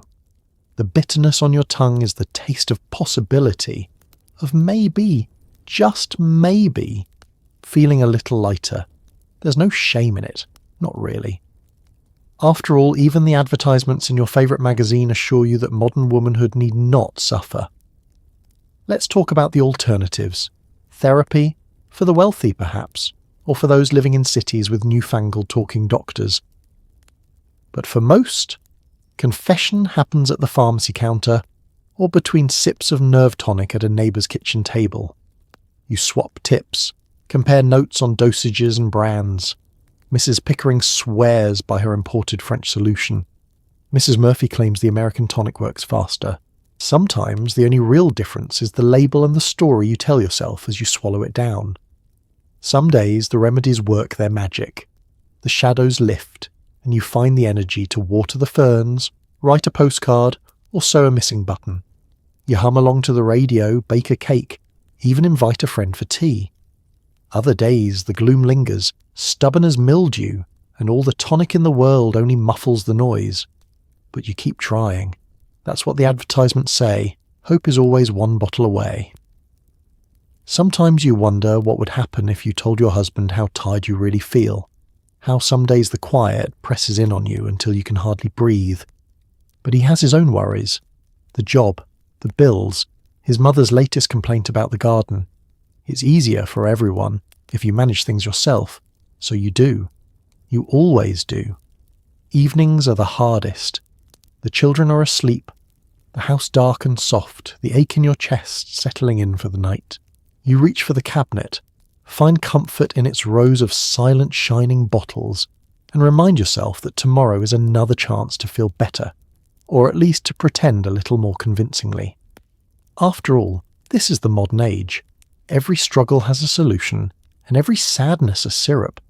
You close the cabinet gently, promising yourself that tomorrow you'll try something new, maybe a walk, maybe a letter to an old friend, Maybe just another brand of hope in a bottle. Next up, let's peer into the living room, where the real trouble isn't what's in the medicine, but what nobody wants to say out loud. Rumours swirl about addiction and odd behaviours in the neighbourhood. People whisper about habitual users, but the druggist assures you that your favourite tonic is perfectly safe. After all, it's prescribed by a doctor. What could possibly go wrong? Let's begin in the parlour, where the secrets gather with the dust bunnies and the faint smell of lemon oil. The conversation is light, polite, but there's an undercurrent running just beneath the laughter, a little too brittle, a little too quick to fade. Maybe it's Mrs. Hanley who can't sit still these days and never seems to finish a sentence. Or Mr. Pickering who nods off halfway through every bridge hand. He's just tired, his wife says, smiling too widely. You nod, but you've noticed the new tremor in her voice. It's the 1920s and the world is hurtling forward. Jazz, cars, votes for women, new gadgets every month. The magazines promise happiness in every purchase. The pharmacy promises comfort in every bottle. The very idea that these modern miracles might have a dark side feels almost treasonous, like admitting you'd rather skip the Sunday social, or that you sometimes envy the dog's ability to sleep through anything. But the signs are there, tucked into the folds of daily life. Mrs. Parker is thinner this year, her skin drawn tight and pale. She blames her diet, but you catch her glancing at the clock every afternoon, counting the minutes until her nerve drops. The pharmacist never asks questions, just fills the prescription and adds a gentle reminder. Take only as directed. The label says the same. The reality, as everyone knows but nobody says, is that as directed has a generous interpretation. Let's talk about the whispers. There are stories, always someone's cousin or neighbour or old school friend, who took one bottle too many, who started borrowing money for remedies, who vanished for a month and came back with a haunted look and a suitcase full of new bottles. You hear the words dependent, hooked, struggling, but never at full volume. No one uses the word addiction. That's for the poor, the criminal, the other. Not for respectable housewives with good shoes and a clean kitchen. After all, it's medicine. It's prescribed by a doctor. You trust the man behind the counter, the advertisements in Ladies' Home Journal, the testimonials from smiling women on every label. The side effects, if they're even mentioned, are as vague as the promises of relief. May cause drowsiness. Use with caution, not habit-forming, if used as directed, and you want to believe it, because the alternatives are unthinkable. Pain, sadness, the endless hum of anxiety in the bones. You see the pattern now, though. The friend who always needs a refill a little early. The neighbour whose errands always include a stop at the drugstore. The slow, subtle shift from occasional relief to daily necessity. It could never happen to you, you think, even as you reach for your own bottle with slightly shaking hands. At tea, you try to broach the subject, carefully wrapped in a joke. I swear, if they stop making this tonic, I'll just fall apart. There's a ripple of nervous laughter. Eyes dart away.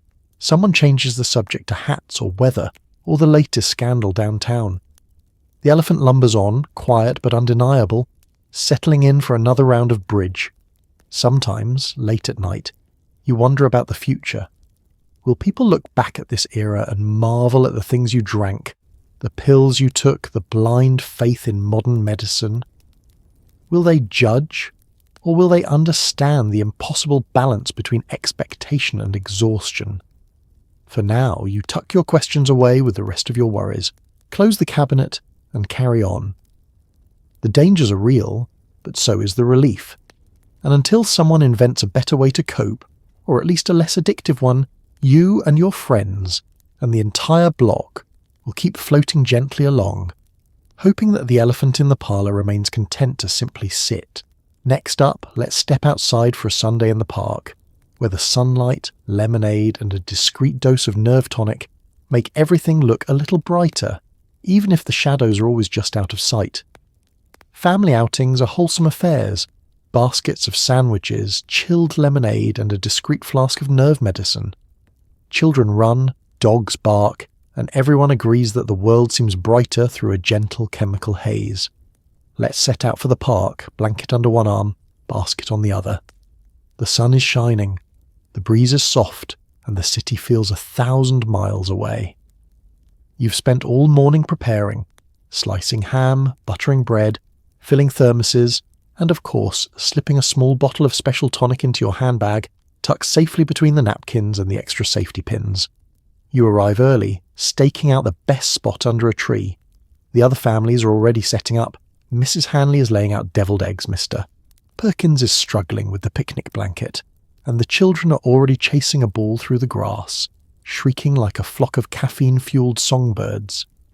There's a comfort in the routine, the same families, the same jokes, the same inevitable bee that ends up in someone's lemonade. Speaking of lemonade, it's served icy and tart, with a hint of something stronger swirling at the bottom of some grown-ups' glasses. You watch as Mrs. Parker pours a little digestive aid into her cup with all the casualness of adding sugar. The adults wink at one another, just a drop for the nerves. The dogs bark, the kids play, and everyone agrees this is the very picture of health and happiness. The conversation is breezy. The weather, the news, which neighbours' roses have started blooming, which child is most likely to ruin their new clothes before noon. You nibble on a sandwich, sip your fortified lemonade, and for a moment, the stress of the week falls away. The world feels manageable, almost idyllic. But here's the thing about the jazz-age picnic. Beneath the laughter and the checkered blankets is a shared understanding that relaxation takes work. Everyone brings something to the table. Tater salad, potato chips, a bottle of homemade gin, or a flask of patent medicine that promises to soothe what ails you. Just a nip, someone says, handing around the flask. For digestion, for calm, for the general experience of having children within earshot. You all laugh, because it's true. Let's talk about the occasional mishap. It's not uncommon for someone to overindulge. Maybe it's the heat. Maybe the cough drops that Mrs. Pickering swears are just medicinal. A grown-up might doze off a bit too quickly under the tree or giggle at nothing in particular. There's always someone who forgets the recommended dosage, and the line between pleasantly relaxed and slightly sideways is perilously thin. Children, thankfully, are given only lemonade, the plain kind, and you keep a wary eye on the youngest, making sure no one confuses cough syrup with the apple juice. Still, the park echoes with contentment. Adults lounging, kids inventing wild games, and even the most high-strung dog mellowing out in the sun. Afternoon drifts on, lazy and golden. The phonograph plays softly. Someone starts up a game of croquet, and you feel, almost, like you could do this forever. There's camaraderie in the little conspiracies, the shared secrets, the knowing glances passed over the rim of a glass.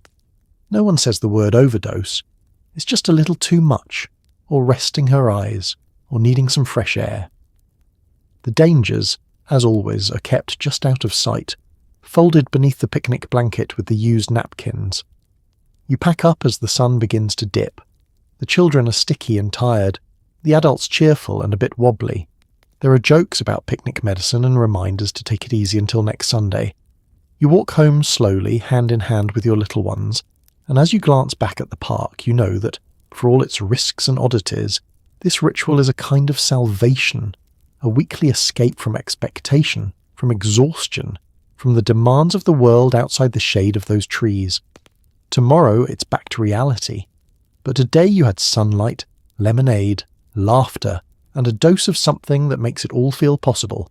And in the jazz age, that's about as wholesome as it gets. Next up, let's peek at the home remedies of the era, where old wives' tales and newfangled science collide in your very own kitchen. For every ache, pain, or twinge of sadness, there's a remedy. Grandma recommends a mustard poultice. The radio suggests heroin. You hedge your bets and try both, mostly to keep peace in the family. Let's take a stroll through your kitchen, part bakery, part apothecary, part laboratory. Every shelf holds a collection of jars, boxes, and bottles. Some are labelled in crisp professional type, promising scientific relief or modern miracle. Others wear handwritten tags, the ink faded from years of sticky fingers and kitchen steam. You keep them all, never sure which will be needed next. It starts with a cough. Grandma appears with a scrap of flannel and a stern warning not to get any bright ideas about doctoring. She mixes up her secret weapon, a mustard poultice. The recipe is simple: mustard powder, flour, hot water, and a dash of folk magic. She spreads it onto cloth, folds it just so, and presses it against your chest. Breathe deep, she instructs, and you'll be right as rain by supper. The sensation is memorable. Warm at first, then positively volcanic. You try not to wince as the pungent aroma fills the room. Meanwhile, the radio cheerfully advertises the latest soothing syrup, guaranteed to relieve discomfort, banish melancholia, and probably inspire a few vivid dreams. The announcer's voice is smooth and trustworthy, promising modern solutions for modern lives. "Why suffer?" he asks.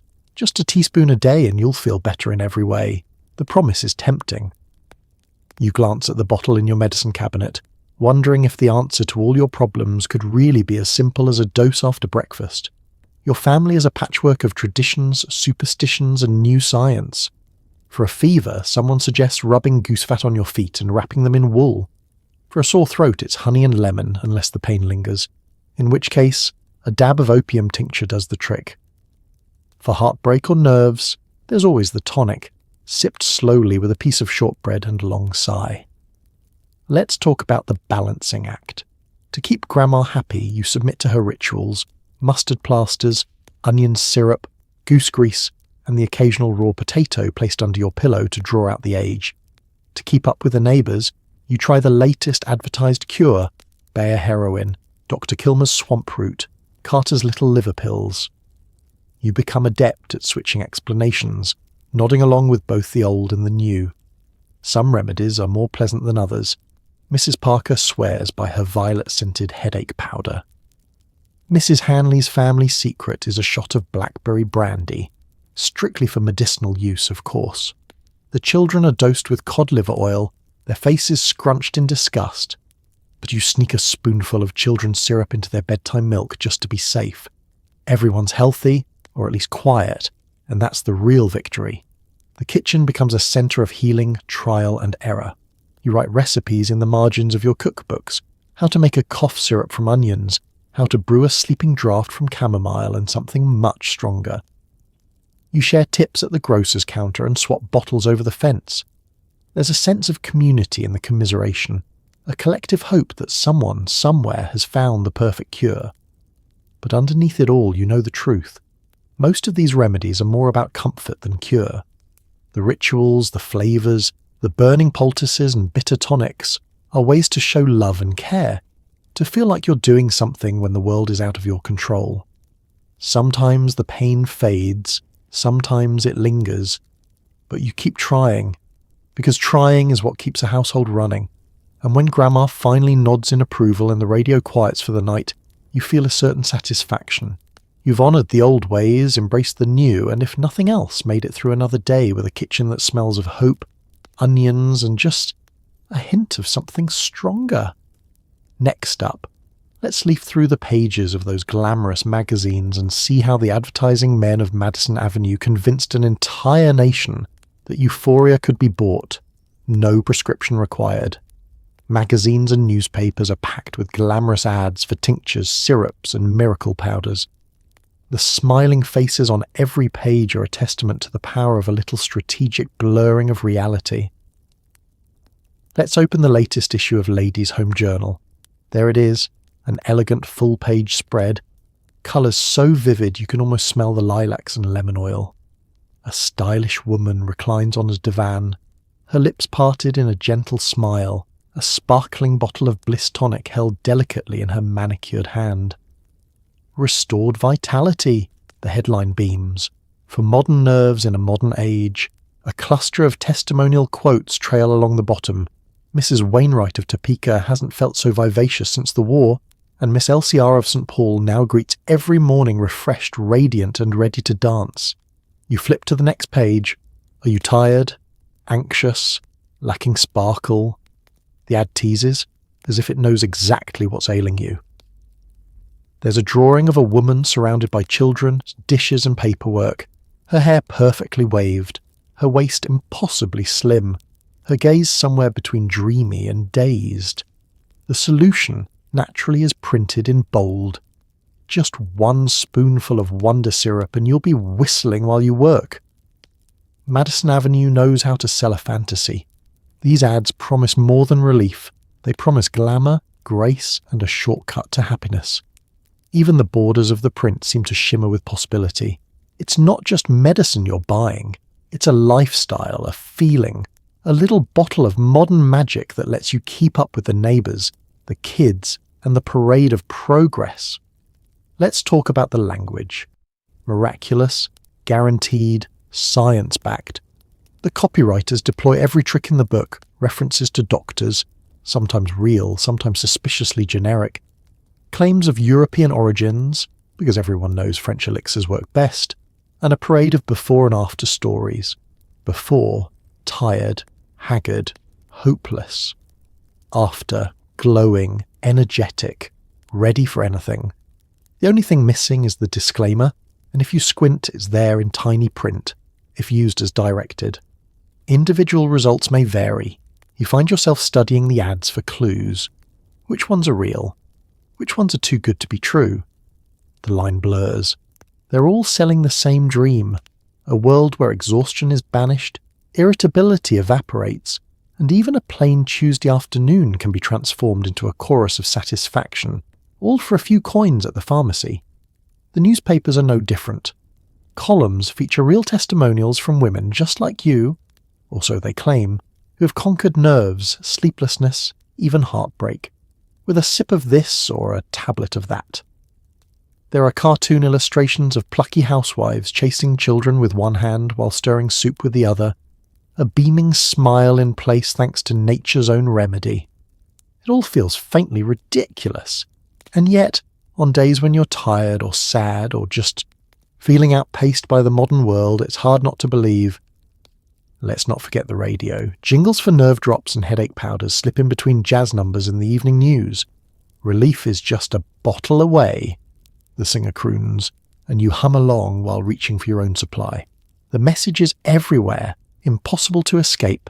A gentle nudge that whatever you're lacking, a burst of energy, a better mood, a night of dreamless sleep is waiting at the drugstore counter, endorsed by the very best smiling faces money can buy. You try not to think about what's really in those bottles, or how many of those beaming testimonials end with empty cabinets and cloudy memories. Instead, you flip the page, circle the ad for soothing solution number 5, and wonder if, just maybe, this one will work a little longer. Because in the roaring 20s, advertising isn't just about selling a product. It's about selling the idea that life can always be made easier, prettier, and just a little bit happier. One dazzling promise at a time. Next up, let's slip out of the parlour and into the pews for Sunday service, where sermons on sin and temptation meet peppermint lozenges with a not-so-innocent kick. You listen to the preacher warn about the dangers of loose living, then sneak a peppermint lozenge that's 10% morphine. Repentance is important, but so is getting through the afternoon with your sanity intact. Let's step into the pews. The church is full, ladies in their best hats, men freshly shaved, children with collars starched to the point of mutiny. The stained glass throws patches of colour over the congregation, giving everyone a faintly saintly glow, no matter what sort of week they've had. The choir sings, the organ groans, and the preacher takes his place at the pulpit, radiating a mix of thunder and benevolence.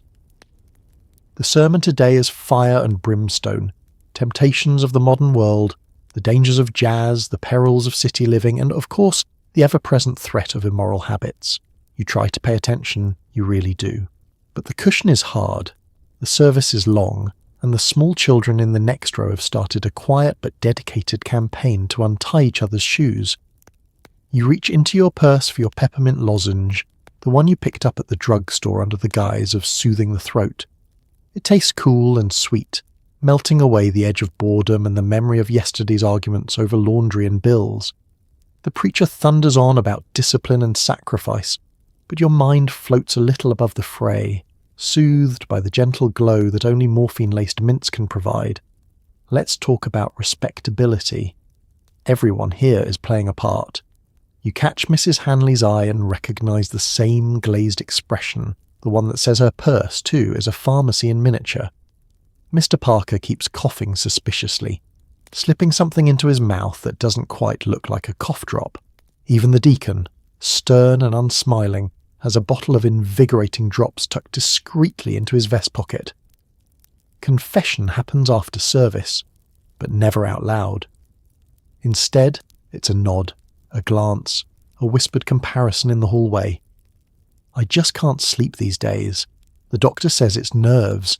This new tonic is a godsend, puts me right every time. The bonds of community are as much about shared remedies as shared faith.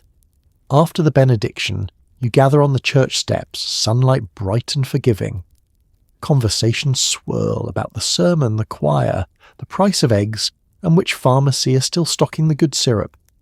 Children run wild, hats go askew, and the peppermint lozenges make another round, just to settle the nerves before Sunday dinner.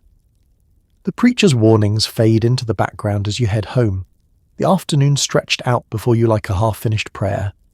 The day is respectable, peaceful, predictable. You'll change into your house dress, set the roast in the oven, and maybe sneak one more lozenge as you peel potatoes. The sermon's sting dulled to a distant memory. Let's be honest. In a world this loud and demanding, repentance can wait, at least until Monday. For now, you'll take your comfort where you find it, whether in the pew, the kitchen, or the discreet tin of medicated sweets hidden in your pocket. And as the sun sets on another Sunday, you marvel at the balancing act, public virtue and private vices, sermons and syrups, respectability and relief. If heaven has a waiting room, you suspect it looks a lot like your parlour, tidy, softly lit, and stocked with enough patent medicine to smooth even the roughest day. Next up, let's slip behind the doors of Prohibition-era speakeasies and pharmacy backrooms, where getting your fix is an art form, and the rules are, well, mostly suggestions. With booze outlawed, creative housewives get their fix elsewhere. Secret recipes abound for bathtub gin with a special twist, and the local pharmacist starts selling medicinal whiskey under the counter, often with a complimentary chaser of codeine syrup. Let's slip into the speakeasy days. The Volstead Act has turned the country dry on paper, but reality is as slippery as a gin-soaked olive. The parlour and pantry are now battlegrounds for creative coping, as law-abiding citizens transform into part-time outlaws with a taste for the forbidden. You've never considered yourself a rebel, but the times call for flexibility. The recipe clipped from your cousin in Chicago lists distilled water, a splash of lemon, and the family secret, which is, of course, bootleg gin procured from a man who swears it's just as safe as what they pour at the Ritz. You follow the instructions precisely, if only to avoid turning your bathtub into a chemical weapons depot.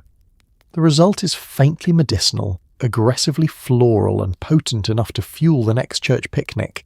Your friends swap cocktail recipes coded like military ciphers. Three-finger Mary means extra gin. Double doctor means don't bother with the tonic. Every gathering is an adventure in creative chemistry, the punch bowl doubling as an altar to defiance and desperation.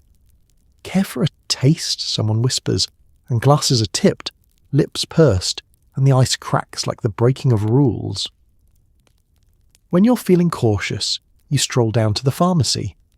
The druggist, a picture of discretion, stocks medicinal whiskey for rheumatism and tonic wine for digestive health. You slide a note across the counter, careful not to attract attention. He returns with a brown paper bag. Inside, a bottle of whiskey and, for good measure, a small vial of codeine syrup just in case.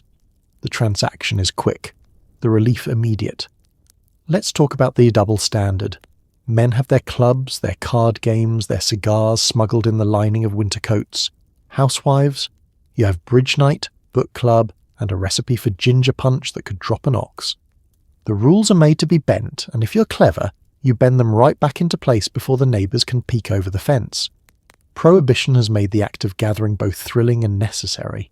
There's something exhilarating about pouring a round of cocktails, laughter echoing against the worry of police raids. Even the risk of a hangover is easier to stomach when you've got a pharmacist-approved chaser waiting at home. Mrs. Hanley, always prepared, carries her own digestive drops in a silver flask. Mrs. Parker insists that her cough medicine is only for emergencies, though every Friday seems to qualify. One day, your favourite medicine disappears from the shelves, the government's cracked down, the prescriptions have dried up, and suddenly you're left with a headache, a hangover, and a world that feels strangely sharp around the edges. Let's start with the shock. You wander down to the corner pharmacy, expecting the usual friendly greeting and a discreet brown bottle slid across the counter. Instead, you're met with a solemn shake of the head. "I'm sorry, Mrs. Jensen," the druggist says, his voice low. "They've taken it off the market. Government orders." You blink. The shelves look emptier than usual, the once cheery advertisements for nerve tonics replaced with posters about self-control, moderation, and the benefits of fresh air. No miracle syrup, no calmative drops, just vitamins and aspirin, and the sort of teas that taste like lawn clippings. At first you're hopeful. You tell yourself it's only temporary. Surely the powers that be will realise the error of their ways, and your favourite elixir will be back before the month is out. But the weeks drag on, and every bottle in your cabinet runs dry. You try to ration what you have left, half doses, smaller sips, scraping the dregs from the sides. But the inevitable arrives. The cupboard is empty, and you're on your own. Let's talk about the withdrawal. The headaches are sudden, the aches in your bones sharper than you remember. Mornings are sluggish, afternoons are irritable. The world, once comfortably blurred, now crackles with too much light and noise. You hear the neighbours' arguments through the walls. The dog's barking is a personal affront. Every little stressor looms large, and your patience, once measured in teaspoons, evaporates. The children notice. "Are you all right, Mama?" they ask, eyes wide. You snap at them, regret it, apologise, and try to remember what it was like to soothe a tantrum with just a lullaby or a glass of milk. The old tricks are rusty, the routines are hard. You suddenly understand why the women in your mother's generation always looked so tired. Your friends are struggling too. Mrs. Hanley is pale and snappish, Mrs. Parker is on edge, and even the ever-composed Mrs. Pickering seems to have lost her trademark patience. The bridge club is a sombre affair, the laughter brittle, the tea unhelpfully weak. You compare notes. What substitutes have you found? Which herbal teas? Which new tonics are actually worth the cost? The consensus: nothing works quite like the real thing. Let's talk about the coping. You experiment with everything. Long walks, cold baths, deep breathing, even the advice from the new wellness columns. Meditation, positive thinking, sunshine, and vigorous outdoor exercise. Some of it helps. Most of it just fills the time. You realise with a pang that you haven't felt this sharp or this sad in years. But the world keeps turning. The children still need lunches and laundry, the house doesn't clean itself, and the clock keeps ticking. Slowly, you adapt. The headaches fade, the aches lessen. You relearn the rhythms of your body, what a real night's sleep feels like, what hunger and satisfaction are without artificial interference. You also rediscover feelings you'd almost forgotten. Frustration, yes, but also pride. The satisfaction of making it through the day on your own steam. The joy of laughter not laced with syrup. The bittersweet ache of nostalgia when you find an old, empty bottle at the back of a drawer. It isn't easy. You miss the comfort, the ease, the gentle drift. There are nights when you lie awake, counting ceiling cracks and wishing for just one more taste of oblivion. But there are also mornings when you wake up clear-headed, ready to face the world, sharp edges and all, and when the doctor finally says no and the world becomes a little less dreamy, you learn that survival isn't about floating above your troubles, it's about standing up, wobbly but awake, and daring to live in focus. Next up, what does life look like after the haze? Let's step into the new normal, where women trade syrups for strong coffee and start searching for a different kind of comfort. Life after heroin isn't easy. You swap your syrups for strong coffee and join a book club, where everyone pretends not to miss the days when feeling good came in a bottle. Anxiety is back, but so is a new kind of clarity and a lot of very earnest baking. Let's set the scene. The world has shifted under your feet. The bottles are gone, confiscated by government men in crisp uniforms, or simply vanished from the pharmacy shelves, never to return. At first you mourn their loss, the routines you built your days around, those measured spoonfuls, the soothing sips before bed, the quick fix for frazzled nerves, are replaced with stronger, more bitter coffee and an impressive collection of herbal teas you never knew existed. The kitchen becomes a different kind of laboratory. You experiment with scones, with cookies, with sourdough bread. You knead your anxiety into dough and sprinkle your doubts with cinnamon sugar. There's a new focus in your hands, less floaty, more determined. Each loaf that rises in the oven is a small act of rebellion against the empty shelves and the too bright mornings. Social life adapts too. The bridge club feels emptier now, quieter, as if everyone is missing a shared secret. So, you join a book club. It's safer, somehow. The talk is literary, the cakes are fresh, and the coffee is always strong, never quite strong enough, but it'll have to do. You and your friends learn to make conversation without the gentle lull of syrup. Awkward pauses are filled with pastry instead of laudanum. You all laugh a bit too loudly at things that aren't quite funny, and you listen more closely, searching for connection where once there was only collective relief. Let's talk about feelings. They come back, sometimes with a vengeance. Anxiety creeps in before parties, before doctor visits, before bills come due. There are days when the edge of the world feels too sharp, when the noise of the children and the worries about the future feel like too much. There are nights of restlessness, mornings with pounding headaches, afternoons where you find yourself standing in the pantry, staring longingly at the empty space where the bottle used to be. But there's clarity too, a different kind. You see the world more sharply, feel things more deeply. You notice the sunlight in the parlour, the smell of bread in the oven, the way your youngest laughs at the radio. Your emotions, no longer muffled by chemistry, are sometimes raw, but always real. The book club discussions are more animated. Arguments get heated over Tolstoy and Austen, but the passion is invigorating. You discover that you have opinions, strong ones, and that you're not alone in that. There are new strategies for coping. You try journaling and yoga, which feels ridiculous at first, but the stretching does help.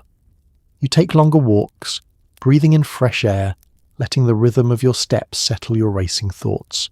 You become fiercely proud of small achievements, nailing a pie crust, getting through a week without snapping at the kids, reading a whole book without distraction. The other women are in the same boat. There's solidarity in struggle. You share recipes, advice, and confessions over coffee and cake.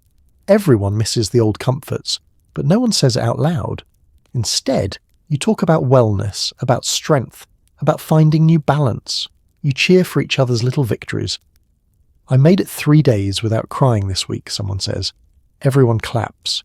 And so, a new kind of community forms, not built on the haze of chemical calm, but on the very real, sometimes shaky, always honest ground of everyday life. The world hasn't gotten easier, but you're still here, still trying, still laughing. There's pride in that. Pride in surviving, in adapting, in facing whatever comes next with both hands free and eyes open. Next up, let's look back, years from now, at the era when feeling good was bottled, and remember what was lost, and what, against all odds, you found. Decades later, you flip through an old family album and realise the sparkle in Grandma's eye might have been more than just good lighting. The past is a foreign country, and in 1920s America, the borders were patrolled by pharmacists in 3-piece suits. Let's set the scene. You're on the couch, family photos spread across your lap. There's Grandma, hair in neat finger waves, a daring little smile curling at the corners of her mouth. In one picture, she's at a garden party, clutching a lemonade that's definitely not just lemonade. In another, she stands by the Model T, arm draped around a friend, both looking as if they know something you don't. You've heard the stories, of course, how Grandma baked the best pies, how her house always smelled like cinnamon and something a little sharper. But you never really thought about what got her through the days, the endless laundry, the worry over the bills, the noise of children and husbands and radios blaring jazz into the night.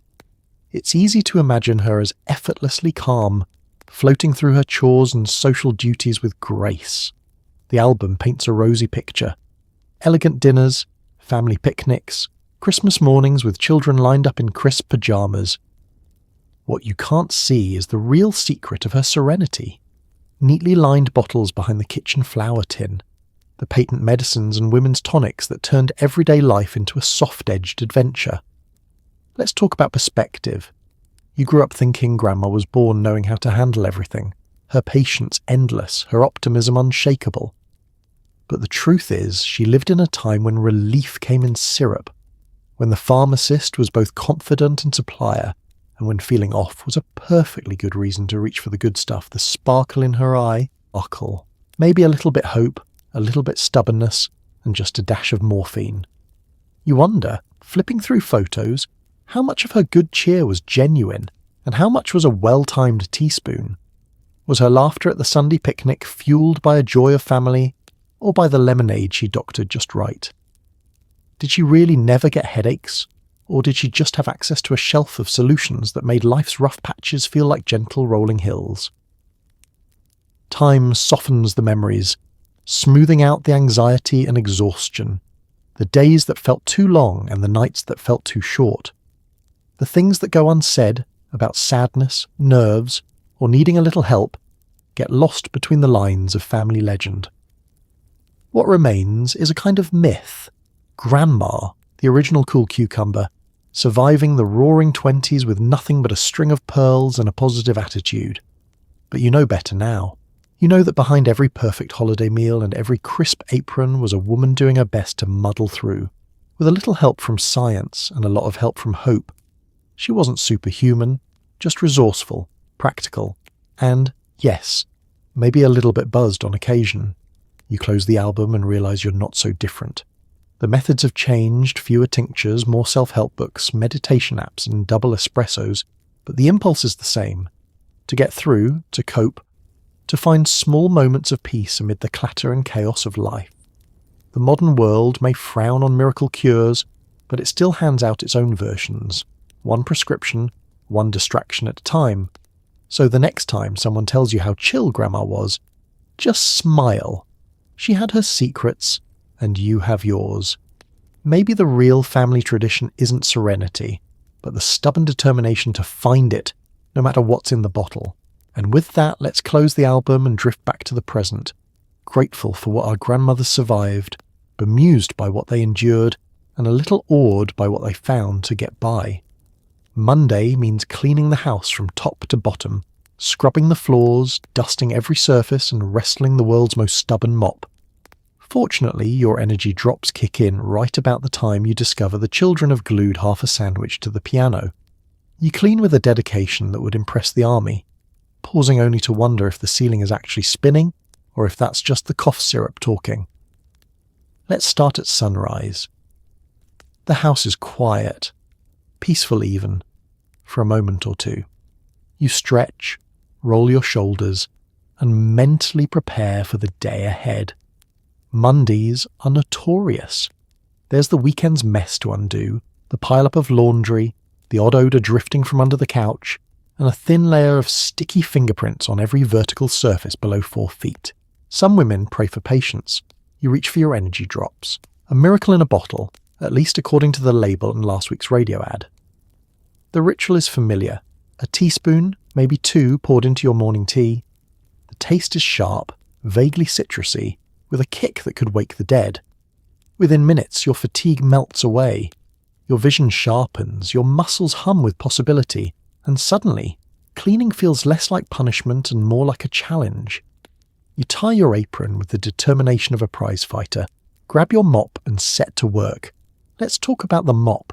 It's been with you through thick and thin, a loyal adversary. Today, it seems especially unruly. The handle squeaks, the head flops, and the bucket sloshes like a ship in a storm. You wrangle it across the kitchen floor, imagining you're taming a wild beast. The mop, of course, fights back. Water splashes onto your shoes. A dirty rag snaps loose and attacks your shin, and you're left wondering if you're cleaning the floor or just redistributing the grime. The house comes alive as you work. The children, sensing a cleaning frenzy, scatter to higher ground.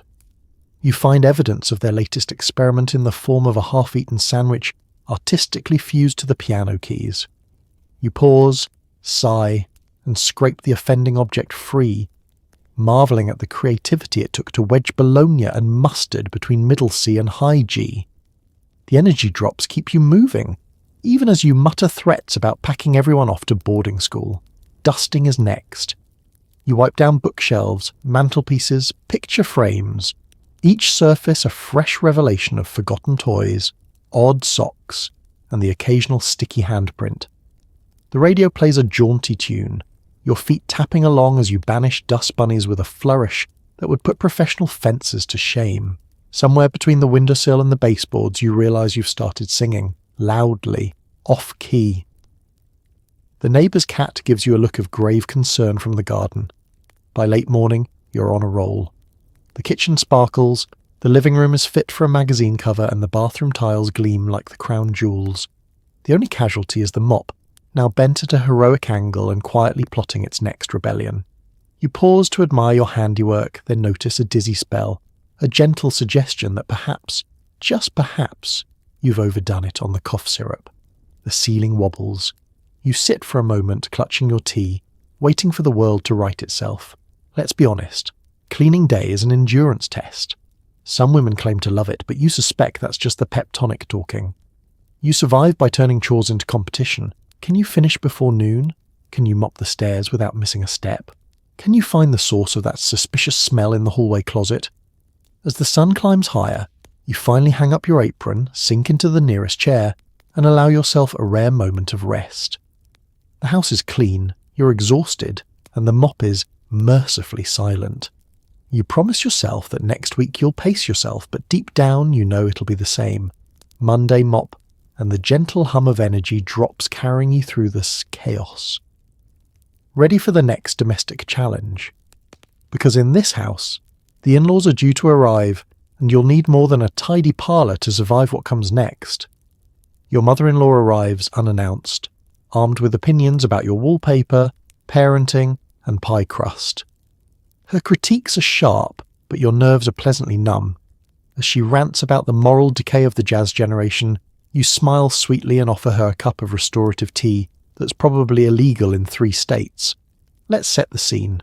The doorbell rings, and you know instantly. It's her. She's punctual to a fault, and always a little earlier than you hoped. The children scatter, the dog hides, and you take a deep breath, steadying yourself with a tiny sip of the house blend you keep for just these moments.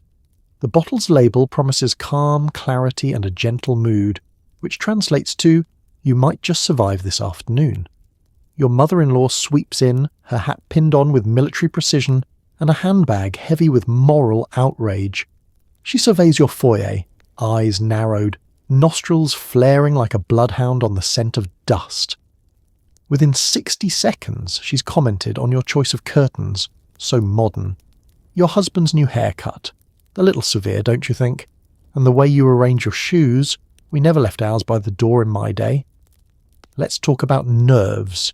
Yours, not hers. You've braced for this, the way a soldier braces for battle. There's no armour for passive-aggressive compliments, but restorative tea comes close. You measure out an extra spoonful, letting the warmth fill you as you usher her into the parlour. The children tiptoe by, giving you looks of pure sympathy before disappearing wisely into the attic. As she settles into your armchair, the commentary shifts to family. The children seem energetic, she notes, voice dripping with concern. Are you letting them eat sweets before dinner? You nod, smiling serenely, the room shimmering at the edges. She disapproves of jazz, of short hemlines, and most especially of your pie crust, which, she insists, could use a little more lard and a lot more love. Let's talk about tea. You pour hers carefully, adding a drop or two of your secret ingredient for good measure. She sips, smacks her lips, and, miracle of miracles, her gaze softens just a bit. Maybe she's remembering her own roaring 20s, or maybe the restorative properties of your concoction are working overtime. Either way, the lecture on the dangers of radio and the decline of traditional values seems just a little less pointed. As the afternoon drags on, you navigate the minefield of family history, child-rearing advice, and the perpetual disappointment of not being able to fold a fitted sheet to her satisfaction. You nod, you smile, you offer another cup. Your nerves, mercifully dulled, carry you through her story about the neighbour's grandson who's going into law. Such a steady profession, unlike jazz piano. You know you'll never win. Your cakes will always be too dry, your roast too pink, and your priorities far too modern for her liking. But with your bottle of tranquility, you survive, even thrive.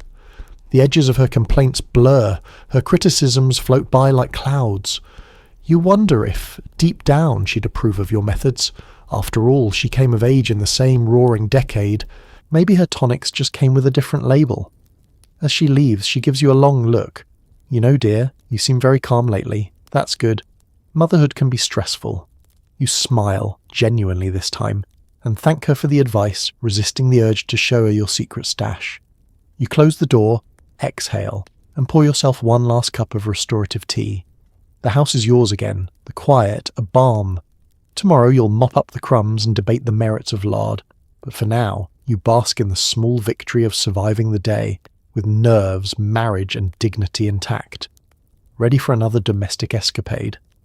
Because next, it's time to take a peek inside the children's medicine cabinet, where little helpers for little terrors await. Junior has the sniffles, Sally can't sleep, and the twins are staging a full-blown circus in the parlour. Good thing the children's medicine is basically a bedtime story in liquid form, guaranteed to quiet even the loudest tantrum.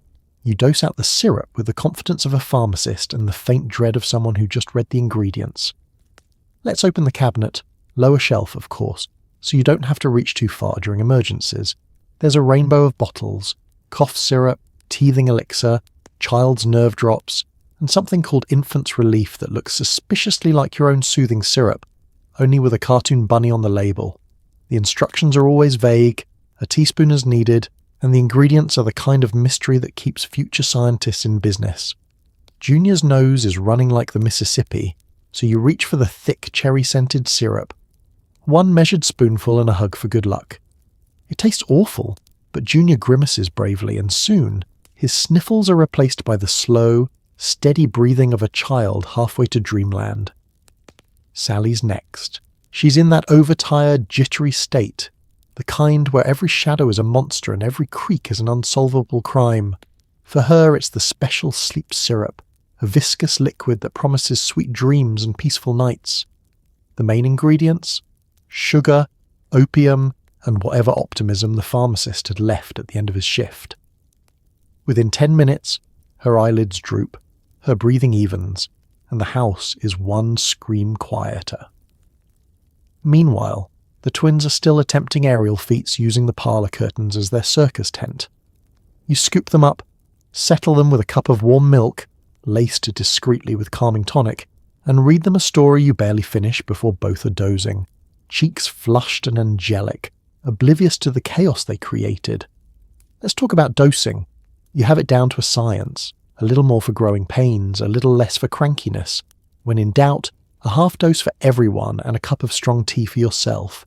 You keep a mental ledger of who got what, when, and how much, a running tally of relief and responsibility. Of course, there's a nagging guilt. You heard whispers at the last PTA meeting. Mrs. Parker claims to be all natural, just cod liver oil and discipline in this house. But her youngest hasn't thrown a tantrum since you saw her sneaking a bottle of nap-time nectar into her purse. The doctor says not to worry, it's all perfectly safe if used as directed, and the radio assures you that happy, quiet children are the mark of a modern home.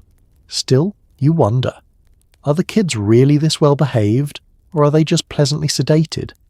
You peek in on them after bedtime, watching their peaceful faces, the toys abandoned mid-play.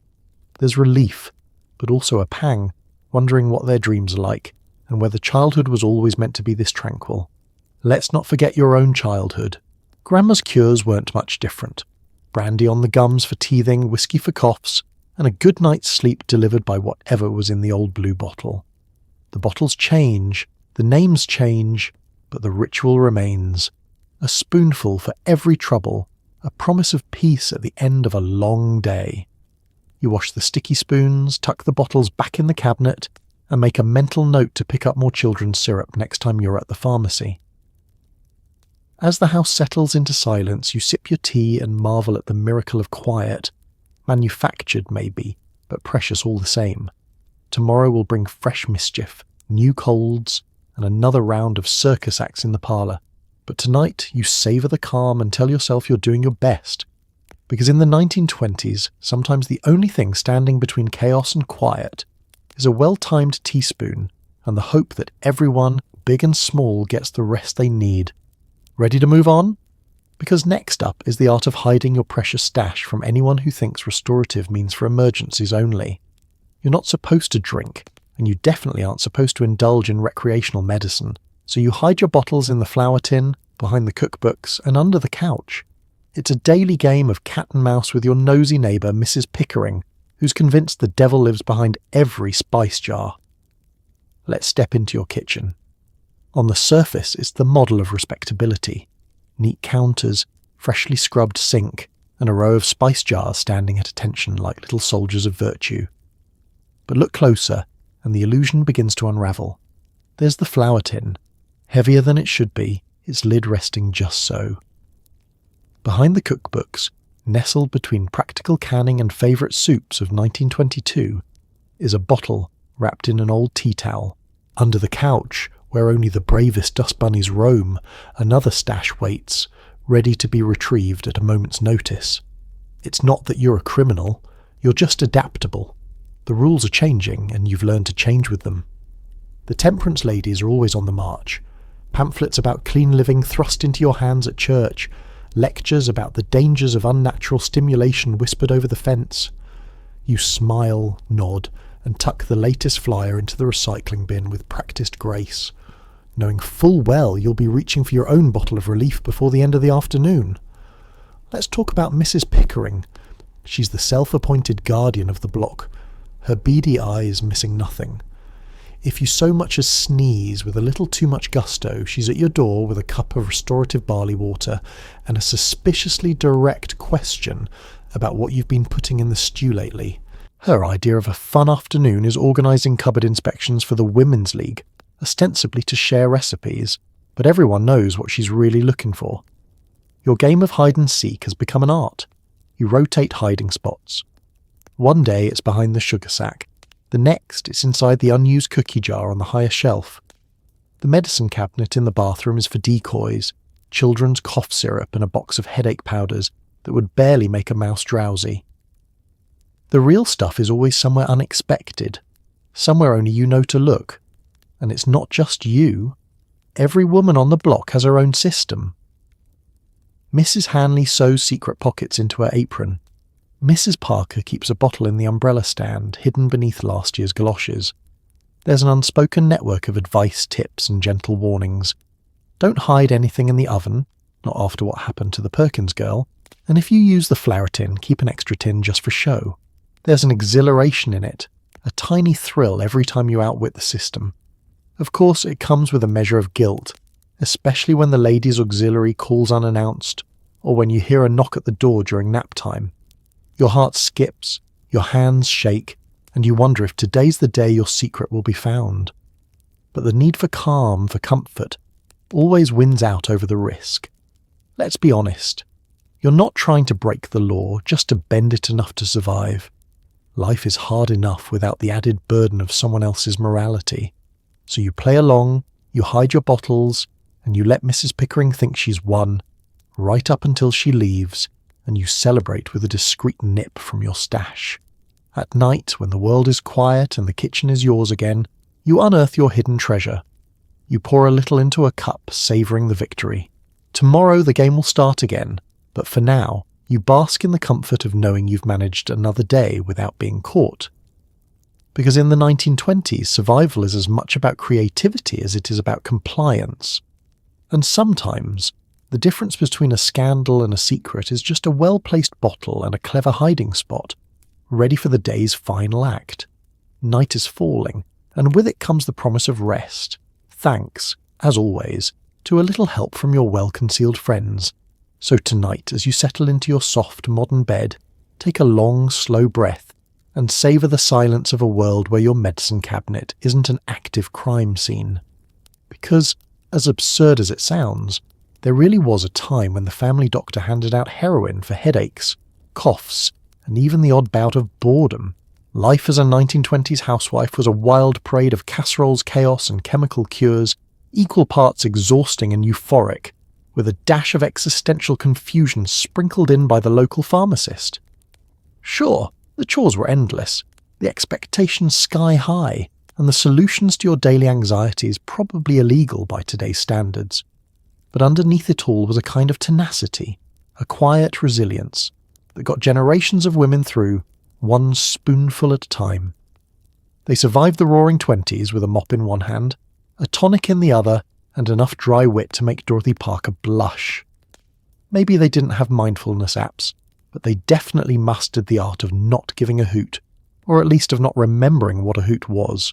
So as you tuck yourself into clean sheets, grateful for aspirin that won't get you arrested and a grocery list that doesn't include laudanum, maybe give a little nod to the housewives who powered through history with nothing but sheer willpower, hope, and the occasional opiate-infused nightcap.